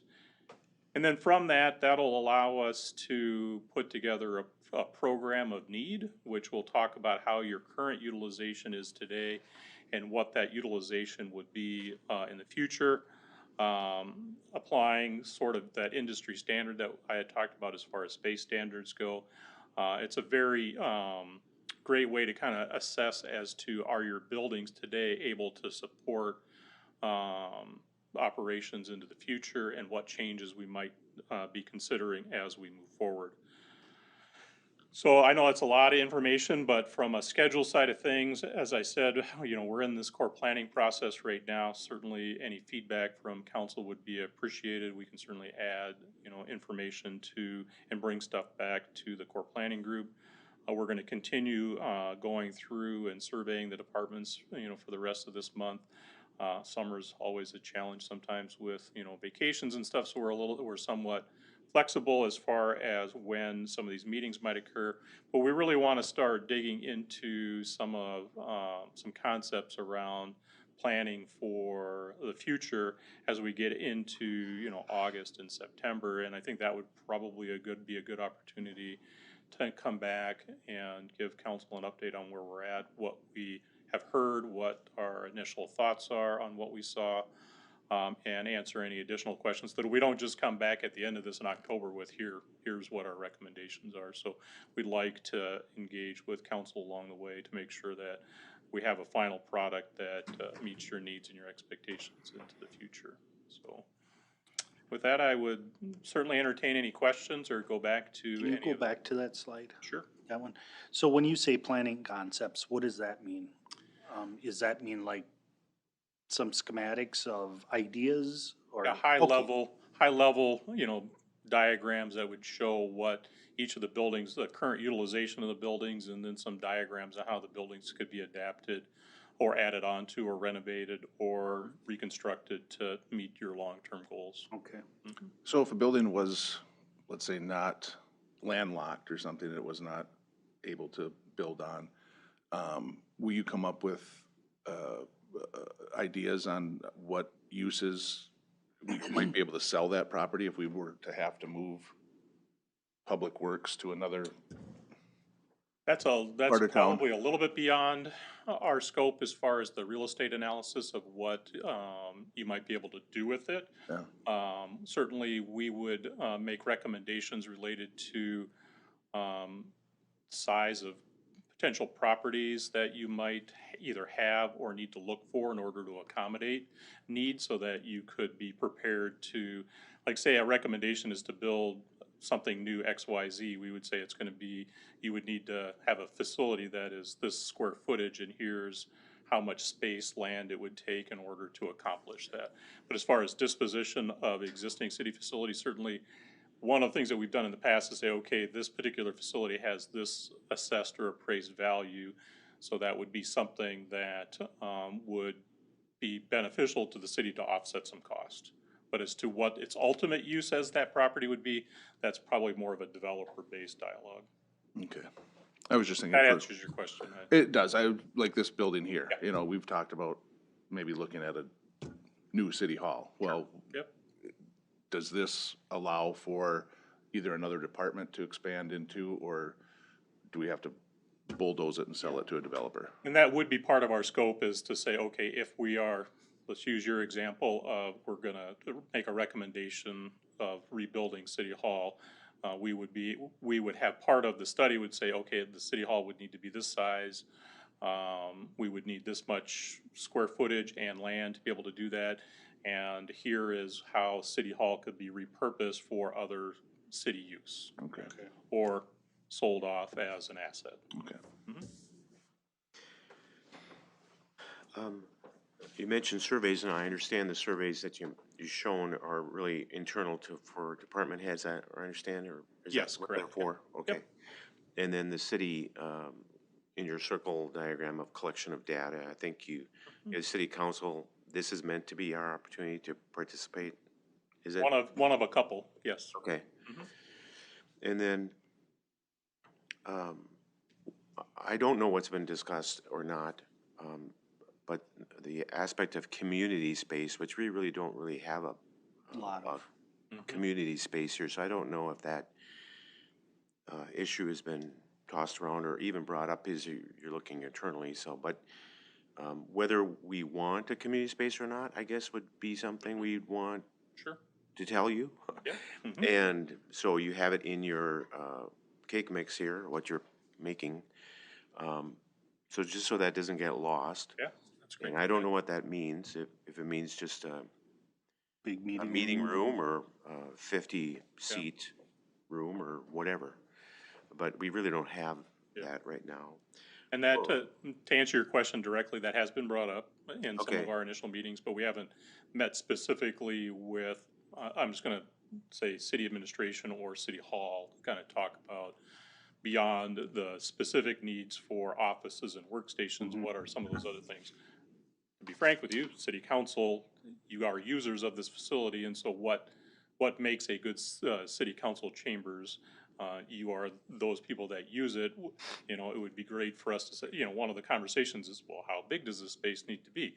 You have a large meeting, like perhaps, you know, you have more people here, but on some occasions you have 2 or 3 people, and if that is the 80 or 90% of the time that's what the city council meetings are all about, how can we create space that's flexible and adaptable so it can be used for other community purposes? Yeah, and I'm thinking of all types of community spaces, whether it's conference rooms for 2 or 3 people or members of the community. Yes. When I first came on the council, I had a few meetings with Boy Scouts and things here.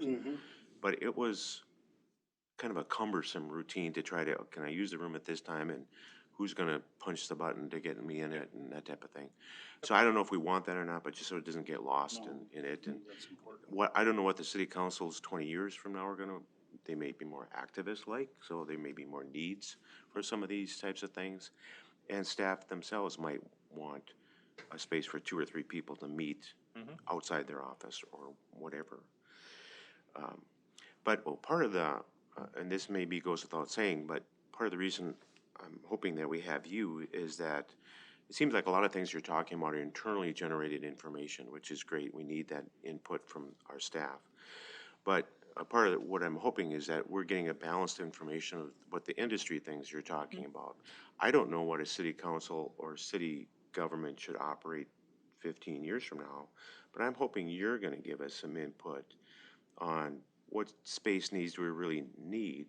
Are we going to go down to a 4-day work week with our staff? Are we going to do more Zoom meeting types of things? Or city council members gonna meet with their residentials through Zoom? Do we need a computer room that accessible to other people?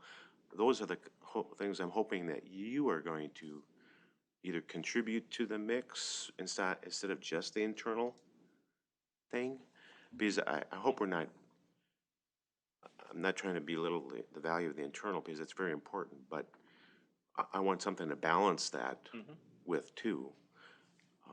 I think this building at one time was used as community to the extent it could, but as our needs have grown, that's dwindled down to nothing. You know, I mean, we don't hold senior lunches in here or any of that stuff anymore. So are you gonna provide some pushback on some of the internal information, or are you gonna provide different counter information that says, yeah, you're right, but this, I just want you to know that He we actually don't usually have 5 lunchrooms in a I was building? gonna say, I'm or- already he's doing already that. kind of done that and told us that we don't need as big of offices as we Okay. think we do. So that's already started. Well, I try to be softer, but yes, there are, so we want this to be a collaborative and engaging process that has a high level of ownership of the final outcome, but certainly we do a lot of this. We see how a lot of different communities are approaching it, but each community is a bit unique, and so the initial discovery process, which we're in right now, really will help us see areas where we can push back if we can, and as I've said, you know, we have to be willing to make change in order for change to happen. So. yeah, and also, we may not know what we don't know. So I'm hoping that your outside influence might say, well, geez, these governments are doing this kind of thing. Yep. And you may venture in these types of activities we don't even know about. A level of detail we didn't share tonight that's part of our overall scope is we are going to suggest a few tours of different municipalities, and so that the group can see a range of how different groups approach things. So to your point on how do others do that may shed some light on how we can do things here. And so, you know, certainly we're happy to set all those up, and if, you know, depending upon people's availability, you know, we are more inclusive than exclusive, so. Do your crystal ball in the future see more centralized community government or decentralized? I mean, are operations kind of try to stick together, or are they spread out through the community? As communities grow, the pressures on existing facilities for being co-located are challenging just because of just space usage and stuff like that. But it is it's a lot of times it's a leadership thing. When we were working with the city of Minnetonka, the city council was very much, we like our campus approach and that we like our connectedness with all of our departments, and we were going to maintain that site. Each building is individual, but they're all connected and they're all centralized. And so it gets, you know, like I said, each community approaches it a little bit differently. Richfield is similar. They rebuilt their facility, all of it combined into one building, but I have other groups that separate, you know, their individual, you know, like City Hall is separate from police, separate from fire, separate from public works. And so, again, I don't think there is a direct answer to that other than kind of what your overarching mission and goals are related to management. No one's got a straight answer anymore. So you can answer the question of like some communities have a public safety director that runs, you know, police and fire and EMS.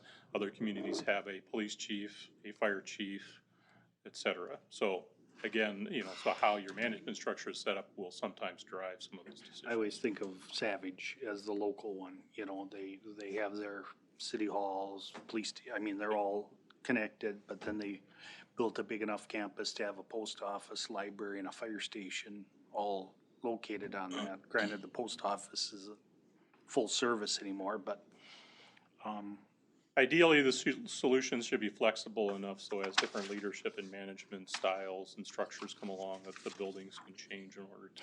no 11 stories. I know that's what he's probably told you, because he wants the top story for his office, so. Corner.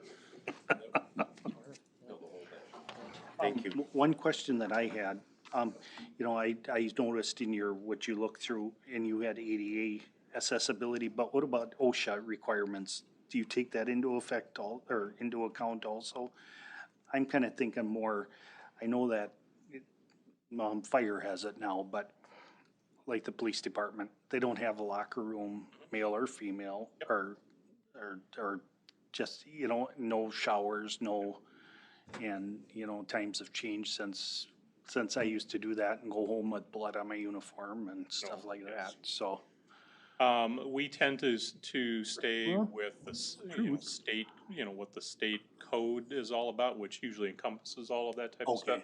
Okay. And some of that will also come up in best practices too, because there is a lot that has changed in law enforcement and in fire operations that even since you built your fire station have changed. So our intent is to bring that dialogue and see how current operations are and make suggestions on how modern operations might change that.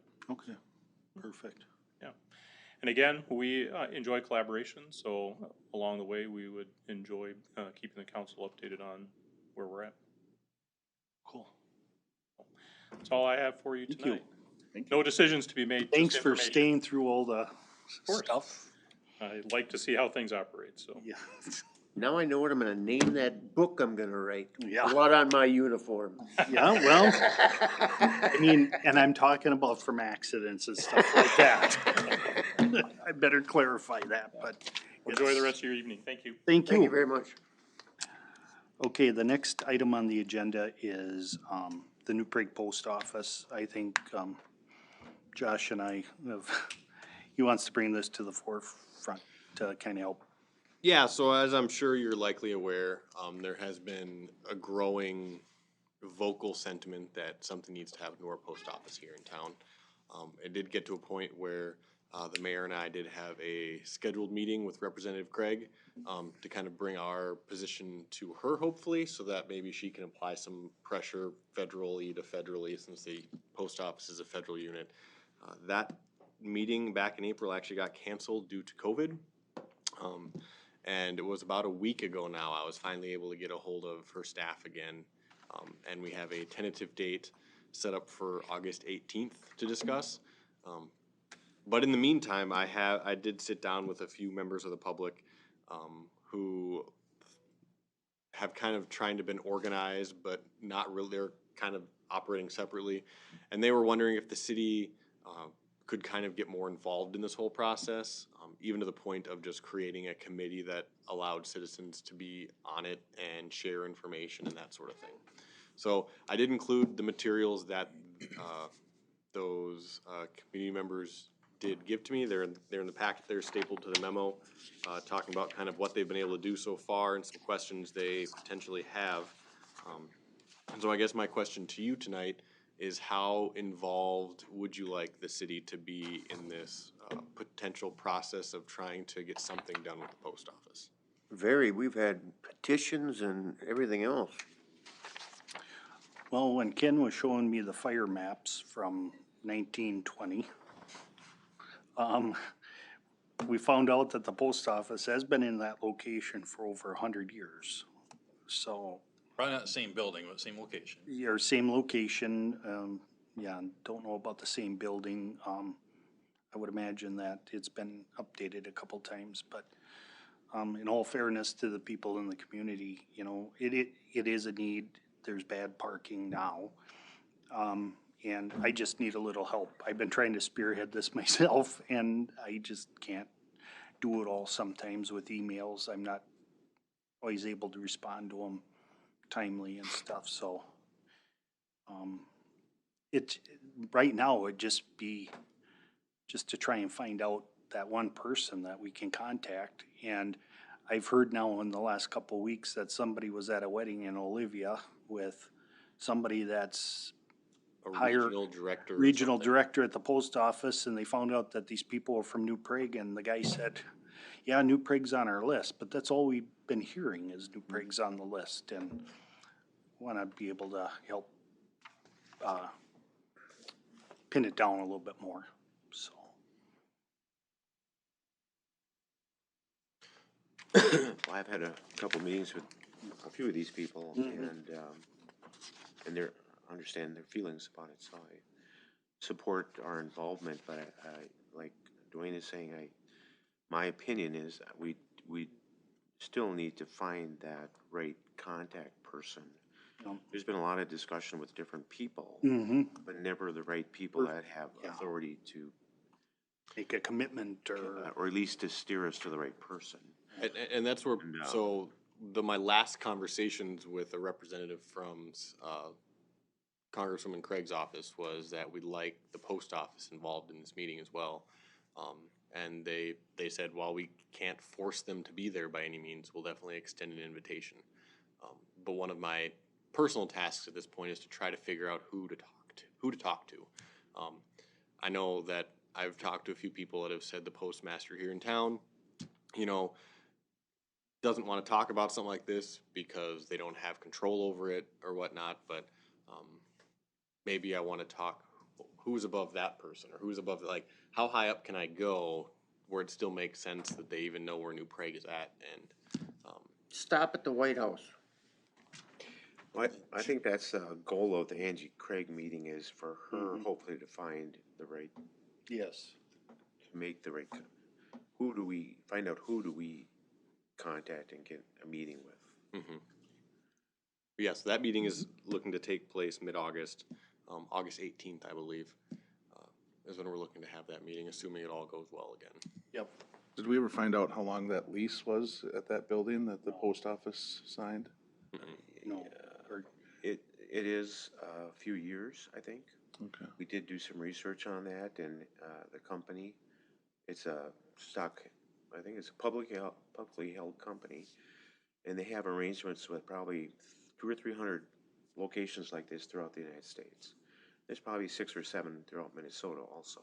Okay. But they help owners to try to transition to get out of their properties, and they can stay into the property or they can get out. So the company might manage the lease with the federal government. But they all have leases with the federal government. And But we couldn't track down the years. well, we have a copy of the lease, I think, and we looked at the county, but it didn't have a There's no date, I don't, yes. It's, but I'm pretty sure it's within 10 years of the original signing of it. And that's the hopes of this meeting, to get some final answers like that. We can make direct contact with those people at the company, but I think it was felt, at least the original discussions were to try to get someone from the government, the post office first. Yep. Because we don't want to really get involved in between the leasee and the lessor directly. Because we may find out that we want to do business with this company and have them build a building or something. Correct. Because this is what they do. But I support some staff time involvement in it. Yeah. But as I mentioned to some of these people, it's certainly important for us from the city, but we really, at some point in time, would need to get other engagement support from townships or other people outside the community, because this services a much larger area than just the city of New Prague.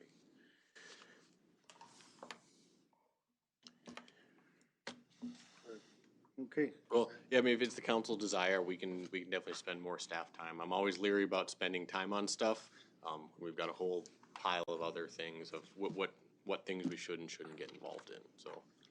Well, can we get a report back after the Craig meeting and then? Absolutely. But yeah, no, I mean, I'll tell Dennis or Ben or any of the other ones that I'll put my name on anything. Yeah. We can get one, but I don't know where to go either. I mean, it seems like this is not a city thing, it's a federal government thing. Yeah, you know what I it's mean? just, cause I asked the city of Prairie Lake what they did, and nobody can remember, nobody was around at that time, and Nobody's talking. They're very hard to deal with. It's the federal government. okay, the next item on the agenda is set city administrator review date.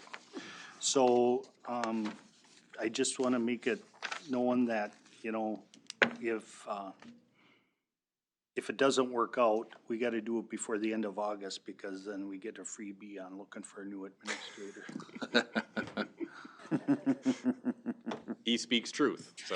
Oh, there's that time thing. Now there's a sense of urgency. Yes. Right when the real estate market crashes so that he can't sell his house now too. So I saw a calendar in here. Yes, a calendar was included for the month of August. My 1 year comes up Oh, there it August 30th, I believe. Do we need a special meeting for that, or can we? No, let's just do it. Not before. necessarily, it would just be in closed session, so if Yeah. we did it after a meeting, it would just be a closed session on the end of a meeting. And we could do that, yeah, if you wanted to, on the 1st or the 15th, either one. Well, would you have everything, I've got everything. because we'd just have to go through it again, like we did the last time, and then we'll talk about it as a council. That's what I got Yep. from you guys I didn't know that we did that. I thought it was, No, that's fine, however you all want to do it. yep, so, Okay, I can just put that on the end of the 1st then, 1st of August, and If then, it seems like a small agenda, yeah, yeah, if it's don't, really huge, then let's push it to the. so something 15th. like tonight where we've got 3 items and. Yeah. 2 hours is perfect. yeah, Worked out well, didn't it? so that would be fine. Is that fine with everybody, I think? Yeah. Good. Yep.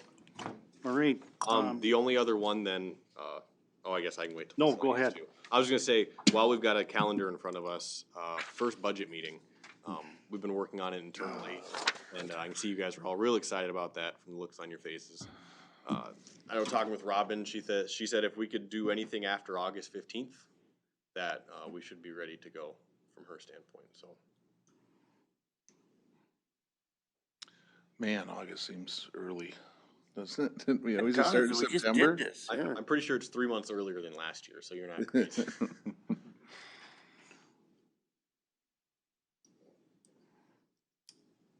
could you get it out to us so we could digest it? Yes. And then schedule something for the regular Want to do council? a conversation on a regular council night? Well, I don't know, Well, normally we have workshops on it. Yeah, I'd like to have a workshop. would you? Okay, I personally, I mean, that's why I was just, Yeah, the one nice thing about a workshop is you would have nothing else to talk about that night, so you can get started on that. okay, Call it kind of quits when you're, I'd like to do it after Labor Day, though. I don't know, do we have to start right in August? we don't have to, I guess I generally like to do them a little bit earlier, only in case something comes up that No, we need that's to fine. have conversations about. Otherwise, you could be having multiple meetings in a week, or if something comes up, or, could we though get the information earlier and then do something after Labor Day? if that is what you'd like to do, we can do that. I mean, instead of just getting it, I just hate eating up another summer night with another meeting. I mean, I already have, no, I know, I agree. And then, but my thing too is, then, maybe give us some time to wrap our heads around it and Yeah, instead of just getting it the couple days before and then, yep. Yeah, we can try to get it out by the 15th, and if we want to go, after Labor Day, we can do well, that. it wouldn't even have to be by the 15th.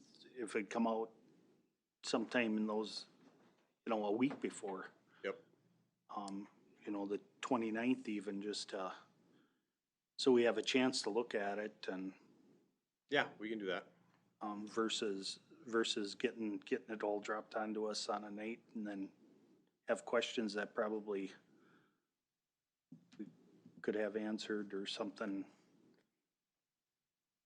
before, or, yeah, no, I agree. I don't know, I'm sure Bruce has some cabin weeks coming up and you might have vacation and I know I'm taking another week in July and one in August, so. I don't know what doing Maggie's anything not for the here next either. 20 years, so whatever's good. Party at Rick's house. party at Rick's house. What is this now? I guess part of my question, is the priorities that we talked about and the list that you made and the things we've discussed, and one of the top priorities I thought was to start discussing the American Recovery Act money and how we're gonna use it. So is that gonna be discussed as part of the budget process, or are we gonna meet first to discuss that? My druthers is to, hopefully that will influence our budgets in the future in a very positive way, but I have no idea how other council members feel about that. I guess I have no problem wrapping those into the whole budget discussion. Insofar as we can even talk about that first, I guess, whenever we have that first workshop. Put it on the agenda that first we're gonna talk ARPA stuff, and then we can move into the budget. Because I do think, like you said, especially for the next couple of years, while we have it, they do pair together very well, because I mean, that's $900,000 that we don't have to levy for however we determine to spend it. And my personal bias is, I know that we can't necessarily use that money dollar for dollar to reduce levy, but I think that it can be used in such a way that it can support not increasing or decreasing the levy. So just my bias is out there. But for that to occur, we need to talk through that. How can that influence things? But I can meet pretty much any time. So I guess, would you like me to come back again at the next meeting and we can talk about when exactly after Labor Day we want to have that first one? Are we a little too far out at this point? Or should we wait until we've got a full council so we know Maggie's? Yeah, we should wait till Maggie's here, I'm sure. As of right now, are you all planning on being at the next council meeting? Yes. August 1? Yep. Yes. Okay, I will throw that on the agenda for August 1. We can talk about that point. Okay. Oh, and then, okay, we got that done. What, any other miscellaneous, do we have to act on that population estimate, or that's just, information for it. They didn't figure out, they didn't do a calculation on, how many people don't participate in census. Oh, they still believe with COVID and the short timeline that probably the numbers were a little low, but hard to appeal at, so. I know, there's a whole group of people that just refuse to do them. Do you have that information on the school district population estimates? I just actually gave that to Josh today. Just gave that to me, let me. Or if you can send it to me, is it broken down by county or No, the whole district. It's just a single number. census tract or? It was from the state demographer. They put together the census number, and then they had the estimate for 2021, just for district boundary. So for 2021, they estimated the whole district to be at 20,535. That is up 235 people from 2020. About 1%. Thanks. And New Prague is about 40% of the whole population, by the way. and that's about 40% of that? Correct. Okay. All right, I'll go around the room. Sean? I can't remember what it is now. I meant to write it down earlier, then got sidetracked with all the other stuff. I'll have to call Josh or Ken or somebody. When you do remember. Think about it. You I'm gonna hope get a tomorrow. call at 3 o'clock in the morning. No, it'll probably be more like Wednesday. That's when you'll think of it. Right. Were you gonna ask the attorney if we? Oh, yes. If we got that option of how to do, Oh, that's a Yep. good thing. So, go ahead.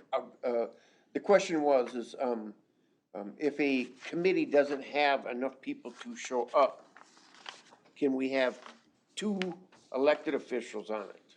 For one, that was the first part of the question. Second part of the question is, we used to have alternates in my old city. So there'd just be alternate people that would show up, if nobody else showed up, you know what I mean? Yep, I do. If we needed a quorum. And so, I, it would be so nice here because the population isn't really that big of a participant with us, Yeah. so.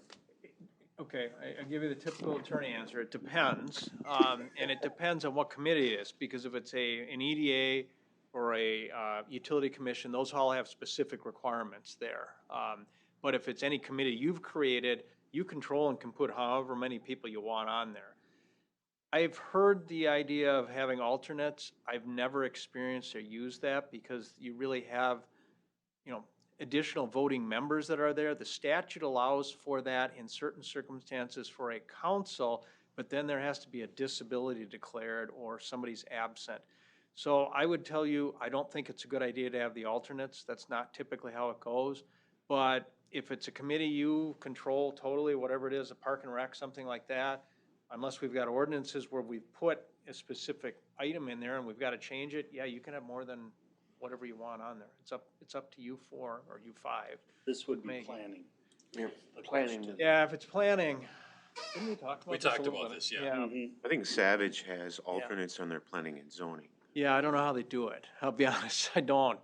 Because the statute really says, set it forth that you've got appointed members that you've made. My time at the league, long time ago, these questions would come up and the answer from the league is, no, don't do that. Don't have alternates like that. So I'm gonna stand by what I used to do when I was at the league. It hasn't changed. I understand the dilemma, but can you appoint more council members? Sure, we can do that, if that's what you wanna do.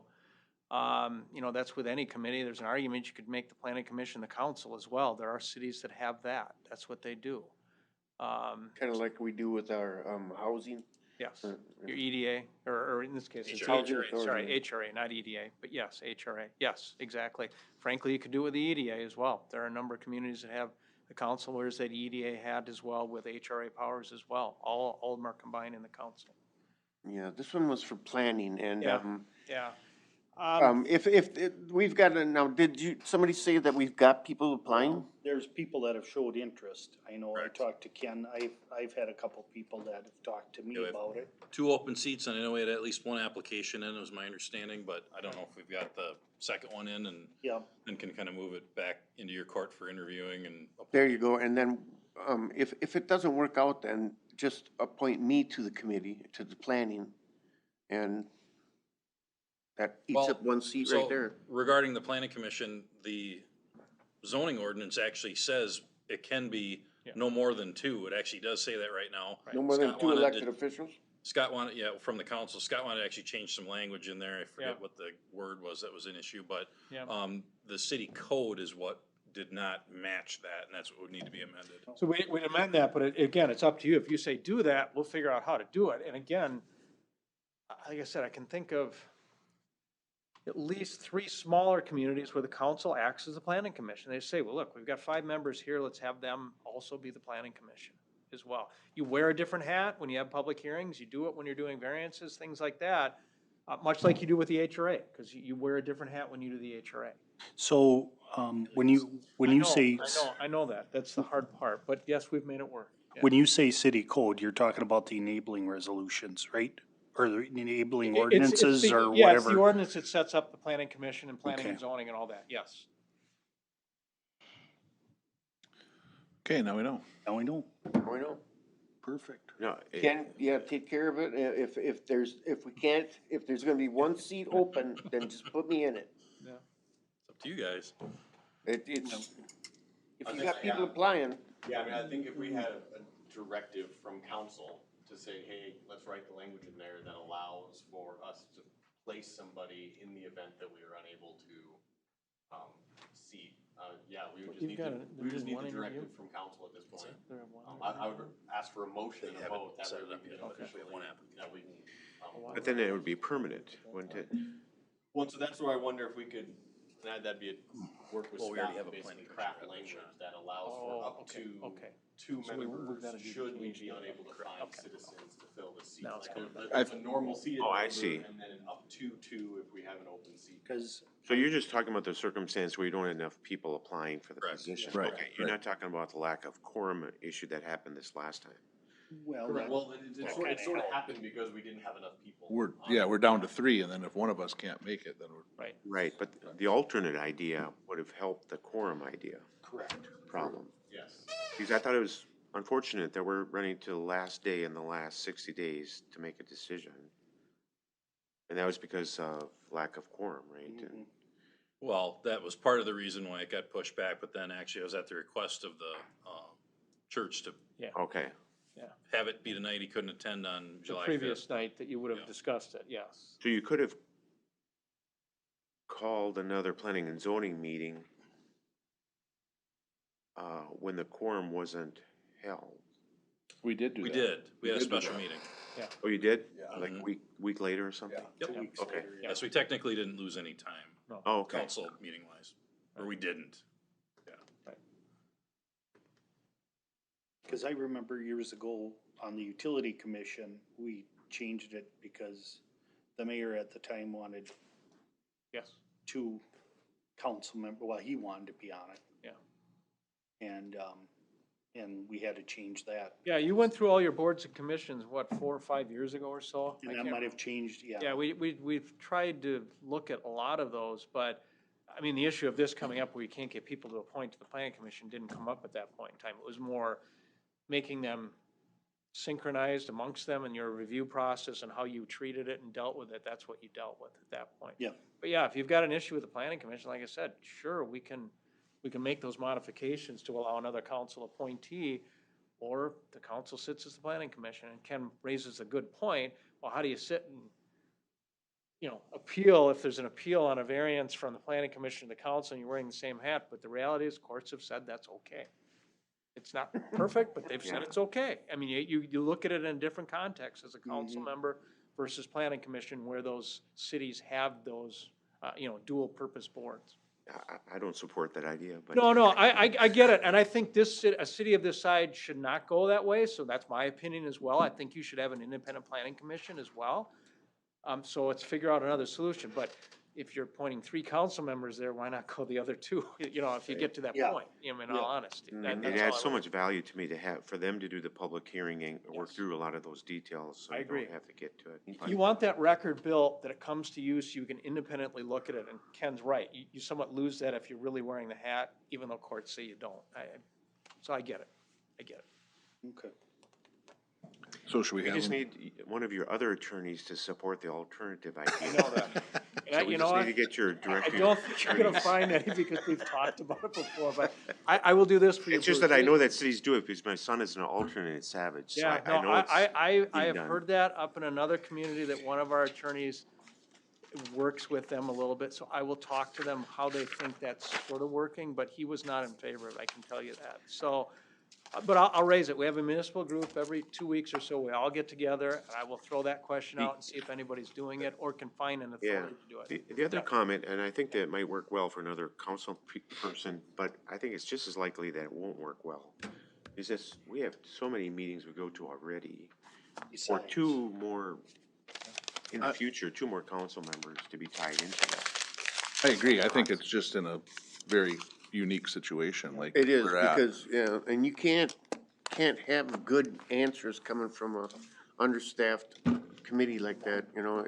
It usually, the best committee is one that stays forever, you know what I mean? You know? And that's why I'd recommend, if we do go that way, trying to word it so we have the one permanent person, and then there's just like the temporary fill-in but as soon as that seat's filled, that person backs back out. That would be, that's the alternative plan. Oh, I so see. that's- So it's almost like using an alternate, but you're using a city council. Exactly, and that I understand and it can make some sense, is that, no, in cases of absence of an appointee, we will appoint another council person, and then if we get an application in that you vetted, no, we're appointing that person and we pull them back. That I think could work. And then Ken knows, each one of the committees that are like that. So he could always call me. I'm only a half a block down the street. If they're in a quorum, they're in a quorum, you know? That's the question. Just put Rick on all of them. Yeah. I'll just do it. You guys go home, I got it. Rick Seidler is there, yes, yeah. So can you do that language? Where- We'll come up with something, we'll talk Okay. about it. Yeah, we'll bring that back. Yeah, because I'd like to hear that's interesting about your Yeah, son I'll be being honest, an Bruce, alternate. I have not heard that from any metro-type community. I've heard it from some out states that are much smaller where they're doing it. I've not heard somebody like Savage doing it, but I'll check into it. Stacy, the, Scott County, she's the head of planning and zoning in Savage. Stacy Finland? Croats. Oh, Crows. Stacy Craigs, yeah. Crates, Yeah. Crates. Okay. Yeah, go ahead. Legal question here, or possibly? You're on the clock. I know you brought up the THC, Yes. THC issue, Josh, or Yeah. I think you mentioned it. Yes, it was brought up Legislation. just briefly that it passed. So I'm just wondering, if the attorney or any of us feel that we should consider a moratorium on that before we get a licensing Yeah, ordinance put together? I have one community that's talked about that out of many. There are other, in our firm, other folks that are dealing with that as well. I think I sent down a couple of memos that you can share with the council. They were very quickly done. The league also met last week and kind of fleshed out a little bit more. But yeah, I believe Hopkins, who I represent, is going to look at a moratorium tomorrow. It's really up to you folks what you want to do. And some communities, yes, some communities, no. It's. So were you on that chain of emails, or was that just the mayor's? Text messages? Okay, so last Thursday or Friday, it sounds like there's a whole, that it sounds like the cities in the county are possibly gonna do a moratorium in Scott County. And then they were asking about the county to have a county ordinance. That was some of the gist of the conversation. Okay. So we gotta figure out more, maybe with scale, what the thinking behind that is, or what, but I think it was a moratorium until we could get stuff in line, or whatever, if it was gonna be a county ordinance, or that's the way they were kinda leaning. That wouldn't cover LeSueur County where. Correct. I was gonna say, This was only Scott County, yep. Yeah, and even with a county ordinance, sometimes it's difficult on a licensing standpoint because we control most licensing within the community. If the council is serious, and maybe you can share those memos, or I can resend them or whatever with council. It is really, the state left it up to whatever local regulatory board is there on how you're handling it. And there's a very strong patchwork of what's out there. There's even some communities that are looking at not only just the licensing of that product, and you'll have to sell it that way, but even going on to manufacturing, which seems to be a little beyond the statute, but, that's what you gotta look at, you gotta decide. So where it sits right now, is it someone with a tobacco license that can sell those, or it's There's just? no. Anybody, There's no, So, There's no license requirement. you could, Yeah. You could, I could, we could all go. Hy-Vee, yeah, Hy-Vee could, Coburn's, whatever. The only restriction, I believe, is liquor stores, because there's certain limitations in the products they can. right, that they're set up to sell by their license that they have from. That is just the opposite is the way it should be. Yeah, Yeah. well. So are we gonna, are we looking at just having a THC license that would be $1,000, or? I don't a fee know. that anybody So could apply myself, for? Josh, and Police Chief Garis, we're going to meet Wednesday morning, just to look at the information in Scott's office and the league. League just put out a FAQ again today on a number of questions. because there's two different things. There's the THC, and then there's the edibles, correct? The way I We're just understand. talking Well, edibles. THC is in there. I think you are talking Correct, edibles, but- that's what it is. But I thought there was two things that passed the legislature. That's hemp. You're talking about, there's a calculation on the hemp. The THC gets extracted from the hemp from what I read It today. has to be from hemp and not marijuana, Right. which. And so it's just a what does it different matter type of where it's THC. from, I guess, in my opinion, it's still THC. The effect is the same, it's Correct. THC, so. Correct. But I thought there was something to do with gummies versus other stuff, and the state's regulating one and not the other. Maybe that was the gummies, I don't know. I don't know about that. Yeah, I Okay. didn't, Well, it started because there was a Delta 8, which I don't know what that means, and then Yep. there's a Delta 9 that's the hemp one, and that's the loophole they were trying to close, was the Delta 8 thing. And then it turned out that the Delta 9 was fine, and they could, but it's the same. I heard that it was just slipped in. Nobody even knew it was happening. So there's no structure in it at all. Well, the state is not regulating it. I mean, for the most part, that's just the reality you're dealing with. And yeah, if staff is talking about it, I certainly by tomorrow will have a model ordinance that you can utilize. I can. Would it send have that to, out. would it have to be, For a moratorium. would it have, okay, it's not an ordinance, then it's a moratorium. Well, it's an ordinance for moratorium of 1 year. You have to pass the moratorium via ordinance. what does the moratorium do it. say? Basically would say that nobody could cite or start any type of, or you would prevent the sale of THC-related products, blah, blah, blah, under that statute until a study can be conducted on how you want to regulate them. Do we need to wait for that, or could we do that now? Because obviously, 2 weeks We don't have the later, ordinance before you.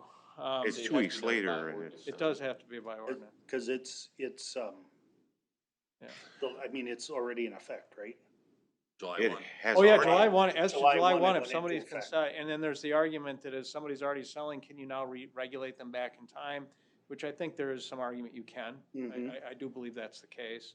So I don't think you lose something in that regards. You might have somebody that would want to argue with you, but, Can you get us more information on it, you know, and, because now we've got now we got the other case, well, if you can grow hemp, they're gonna start growing hemp. You know what I mean? Farmers, the governor's making a big push, make it a rotation, you know, product. we don't have a written ordinance now. If you really want to do it, you could continue your meeting tomorrow or Thursday without doing any other notice, and you could bring back a moratorium ordinance and adopt it then. I mean, I'll have it in hand because I'm working on it tomorrow morning. Well, let No, me, I wanna wait. did someone say that tobacco sales can't do this? No, liquor. Or liquor can't? Liquor. So our tobacco providers could do it? Anybody but liquor. Yeah, I mean, you know, any of the stores that are here, I have Speedy, Subway, whatever, you know, not Subway. Well, I think we should have at least a license. Yeah, At the very least, have a license and a fee for the city in order to track it and regulate it and. Well, the only ones that are can selling we it right cap? now are the tobacco stores. Can you cap like only 10 licenses within the city or 2 licenses or whatever I it think is? that would be up to us, wouldn't it? I mean, 'cause if we can decide whether we wanna sell or not, we can also decide, well, we will sell, but only this many licenses. Yeah, well, we can try to get information back to you guys August 1st, as well as bring a moratorium ordinance, so if we decide to go that route, we can kind of put a pause on everything while we look at. Yep. Well, I totally feel that we should license it. If I do no one too. else is doing it, the state's not gonna do it. Yeah. I don't know the risk of not doing it or waiting for 2 days or waiting for 2 weeks. If you feel strongly that we can license our people if we do it after the fact, it's an open question, but it's, They would have to challenge it. yeah, they would have to challenge it at that point. do we know if anyone's selling it now? Yes, they're selling it down at the, no, right here, right downtown at this So it's tobacco being store. sold right now? That's what I heard. Yeah, so you have that issue already. So, but At least we put them on notice if we did it tonight. Yeah. A moratorium, that means they couldn't sell tomorrow. But my whole idea about the moratorium was, you're gonna start losing liquor sales, so the liquor store could start selling that behind it, but they're trying to say that's not even a They possibility. can't do it at a liquor store. I want to get some more public feedback though. I mean, it's a legal product in the state of Minnesota right now. And Yep. instead of just slapping a moratorium in perpetuity, I would like to at least license it and have the city be able to track it and whatever else. That's probably the Yeah, best I- idea right there. I think if the cat's out the door, I think doing a moratorium tonight is. I have a written- Retract that statement. I have a written moratorium ordinance for a charter city, which we are, that can be passed on an emergency basis, that if you wanted to use it tonight, you could use it. I'm not ready to vote on it. I'm not ready to vote. Okay, either. I if wanna you're not, get- I I'm wanna- just I saying, wanna talk to I people have in the that text public. here ready to go that I know another community was going to adopt. I haven't worked on it to tweak it, but certainly Josh and Ken can have that tomorrow morning and with, everything ready for it, if that's what you want to do. But if you're not ready, you're not ready. Yeah, I'd like to get some more feedback. More If So you don't, you have a question in your mind whether it should be licensed or not? No, it should be licensed for sure, and I think we should maybe even look at capping a license, but what I'm trying to get at is, it's a legal product in the state of Minnesota right now, so, I'm not looking at just doing a moratorium where the town of New Prague cannot sell it, unless I get a feeling that that's the general consensus from the taxpayers, because then I represent them, if that's the feeling, but I think there might be, according to the polls that I read, 70% of the people in Minnesota were in favor of it. And if that's indicative I'm not of in favor of the New marijuana. Prague, then I don't want to, then I'd rather just license it and control it, and I don't want every store selling it, because obviously I have concerns for kids and whatever else getting a hold of it, but maybe you limit it, you cap it to 10 licenses, and then set it to the population, so as the population grows, Yeah. every Let's set it 1,000. up though for the next I'm not meeting, opposed because to I don't want selling no it. kids with that stuff. The moratorium just gives you time to figure out what you wanna do. That's- Right, but If I could add, Sean, if your point is you want to license it, you think you want to license it, Yeah. you should adopt a moratorium for 3 months, 6 months, 5 months, and decide how, And if you don't wanna go do anything beyond doing that, you're just forestalling it for some period of time, as Bruce is saying, whether it's a month, whether it's 2 months, until you get the licensing process or regulatory controls in place. So if you, even if you don't know anybody's, doesn't want it, whatever, but if you wanna license it, you should adopt a moratorium as soon as you can. Okay, well, I don't want it to come back the other way though at me too, that, oh, I have to go to Jordan now, or I have to go to Belle Plaine to get this. No, Because we have a again, 3-month moratorium I on understand it. it, it's just that, well, No, I see your point, Scott. Yeah. I guess I'd like to, I mean, let's get, the cat's already out of the bag for the last 3 weeks, or 2 weeks. We Yeah, might as well it just- is. Let's wait and see what other cities are doing and let me actually ask some people on what their feeling is on it and see if I can get a consensus and then get back to you guys, cause you guys might hear a different story too. Yeah, and on mine, I don't know. The moratorium sounds good to me because then we don't, I'd hate to see the kids getting hold of that crap, you know? Yeah, no, I certainly wanna license it. I think that's, the city can make money on a I agree, license. I and, agree. it should be something, Honestly, I think the idea with the moratorium is to just make sure that we don't rush through something, that we don't, okay, let's license it and push one out, and then we don't do it wrong. But I definitely understand that. but the moratorium is kind of a rush too. We're jumping on it right now. the idea of a moratorium is hold the status quo where you are right now. That's what a moratorium is supposed to do. It allows the planning process to go forward, so you can determine what, if any, controls you put in place. So it allows you to stay where you are right now. That's the only purpose of a moratorium. Can we do at the next council meeting, get public feedback and maybe advertise for that? Yeah, we definitely. Cause I'm sure there's pros and cons on both sides, and I'd like to. Yeah. You mean public discussion on a moratorium? No, public On the. feedback on what, THC we're looking at a moratorium, or we're looking at licensing it, or we're looking at capping licenses, and let the You could count. do that automatically once you have the moratorium. You'd start the process of developing your ordinance. I know, but I'm not sure I wanna have for 3 months, we can't Oh. do anything, and I don't want. It's up to you. I threw it No, I out there. know, I know. You could do 15 days, you could do 6 months, you could do a year, but then again, it's in your control to say, we're not doing anything, we're done with this moratorium. It doesn't stay in place until, if you say it doesn't stay in place. So it So you could, could do up to a year, correct, Scott? Yes. yeah, it could be ended it could be stated for a year. Right. But if we get it done in 6 months or 3 months, we can kill the moratorium and. Yeah, if there isn't no more changes by the next council meeting, let's throw a moratorium on it then. And then, because now, I heard the governor say he was gonna pass, recreational weed. And if he slips that in like he slipped this one in, That's not How about the issue. at the next council meeting, we'll try to bring some stuff back for you guys to discuss, including a moratorium. If you wanna discuss that, we can decide at that point whether we wanna pass it or not. Really, I think at this point, it sounds like we all just need to try to collect more information on what our options. yeah. And law enforcement, I'd like to have them involved with it too. So that they can say, okay, we caught kids coming out of that store chewing on gummies, so, you know what I mean? Well, that's my understanding would be if we were to license it, that I would assume, Tim, correct me if I'm wrong, but wouldn't you do stings on that too? And just like you would alcohol and tobacco? You'd have another layer of a compliance check, yeah. I mean, is that state law that you'd have to do that, or would you have to have that? I don't know that approval that's from state us? law. It's right? not state law, cause I don't know that it is. you'd be setting up the regulatory process, so whatever you'd work with police on is what you would do. Isn't it state law now that you check tobacco and alcohol? That's or our is- ordinance. That's a city ordinance. Oh, I see. Okay, so we'd add that. Wasn't sure. Scott, does the moratorium, are they allowed to, so if there's a business or an individual that's selling now, are they allowed to continue, or do they have to cease any more The distribution or argument would be they'd sales? be allowed to continue until we come up with something, because again, it's the status quo of what's existing right now. Okay. And how do we confirm if they are selling it, or how do we go about that? Good Well, question. you don't know now. I mean, anybody. Yeah, can. he'd have to go, you'd have to go in and actually. How do we a know what the compliance- status quo is? Yeah, no, I understand what you're saying. I get it. Other than going out and going into every potential business, I don't know. That's the problem. Because Yeah. I don't even think we can check tax records, cause right now I don't think they've, states classified it as a food or beverage or, It's a pharmaceutical.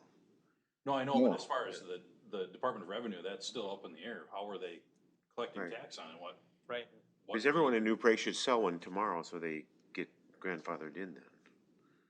If that is what they would like to do, yes. No, that's an argument for that. You're correct. Yeah. This has been a difficult thing, and I don't think the legislature did anybody any favors. No. How you did it, just The way because they did it. left it open without a window to really deal with it very well. Well, if the cat's out of the bag, I'm supportive of us just acting quickly on whatever licensing. I agree. I just don't want it to drag on. I'm not opposed to a Do moratorium. it quickly. It shouldn't take us more than a couple weeks to do it, in my mind. We're gonna have all sorts of boilerplates out there to look at. Yeah. Again, it depends on which one, if you're thinking consensus-wise with you four, Maggie's not here, you want some licensing process, sure, I think we could have language for your next meeting, it's just, yeah, it's gonna be really off the cuff at that point. I certainly think there should be some licensing, so we know who exactly in town is selling, so we can work with law enforcement to, Yeah, and you know, that's Set just, up everything's stings. so up in the air right now, it's just kind Yeah, of, but- hey, deal with this, guys. But even to Bruce's question, if you did put licensing in, you've gotta come in, get a license here, pay the fee and blah, blah, blah, be inspected. You'll still run into people that are selling it anyways that you don't know about. You'll get a report, then you'll have to send the police out to go in and say, are you selling? So that'll still come about. It happens in liquor, past time, happens to tobacco more often, to be honest. Okay. All right. Okay. Okay, Matt, I got nothing. Tim? Ken? Nothing more? Scott? Josh? Okay. Couple things. Oh, I The forgot ditch, the you. ditches on the ditches with the, I forgot the gentleman's name, McCormick, or that issue.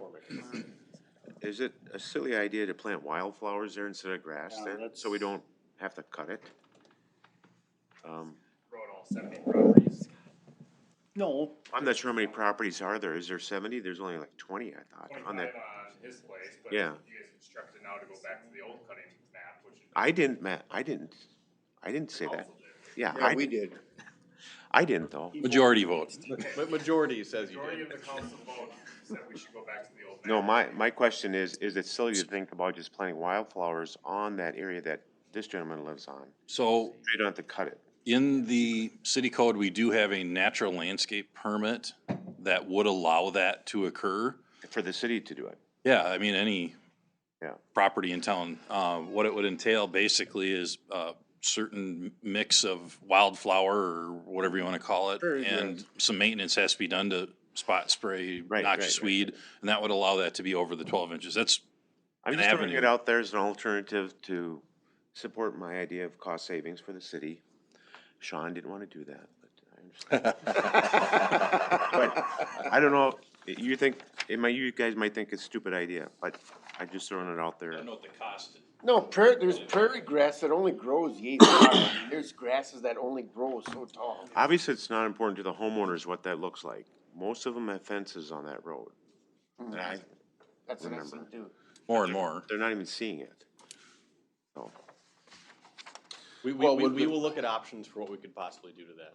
Would it be more, and I'm not opposed to that, Bruce, it's a good idea, but, with wildflowers, but I mean, perhaps the spot spraying of noxious weeds and having to go through that once a week, once a month, whatever, looking for noxious weeds might be just as much time, if not more, than taking a lawnmower or a Yep. riding mower and just whipping it out, commercial, grade. well, I think Parkview's happy with what they have, and they've not had a lot of maintenance with it. But yeah, we can look at that option and see what I forgot. time costs and that sort of thing would be for that.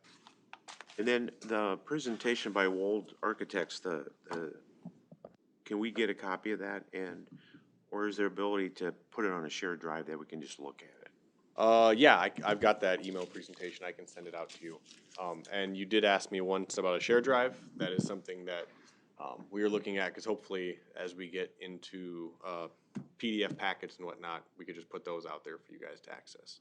But in the short term, I will email all that out to you. Great, thank you. I'm sorry, I forgot about you. Oh, a lot of people do, that's fine. All right, if there's nothing else, I take a motion to adjourn. So moved. Second? I'll second it. All in favor, say aye. Aye. Aye.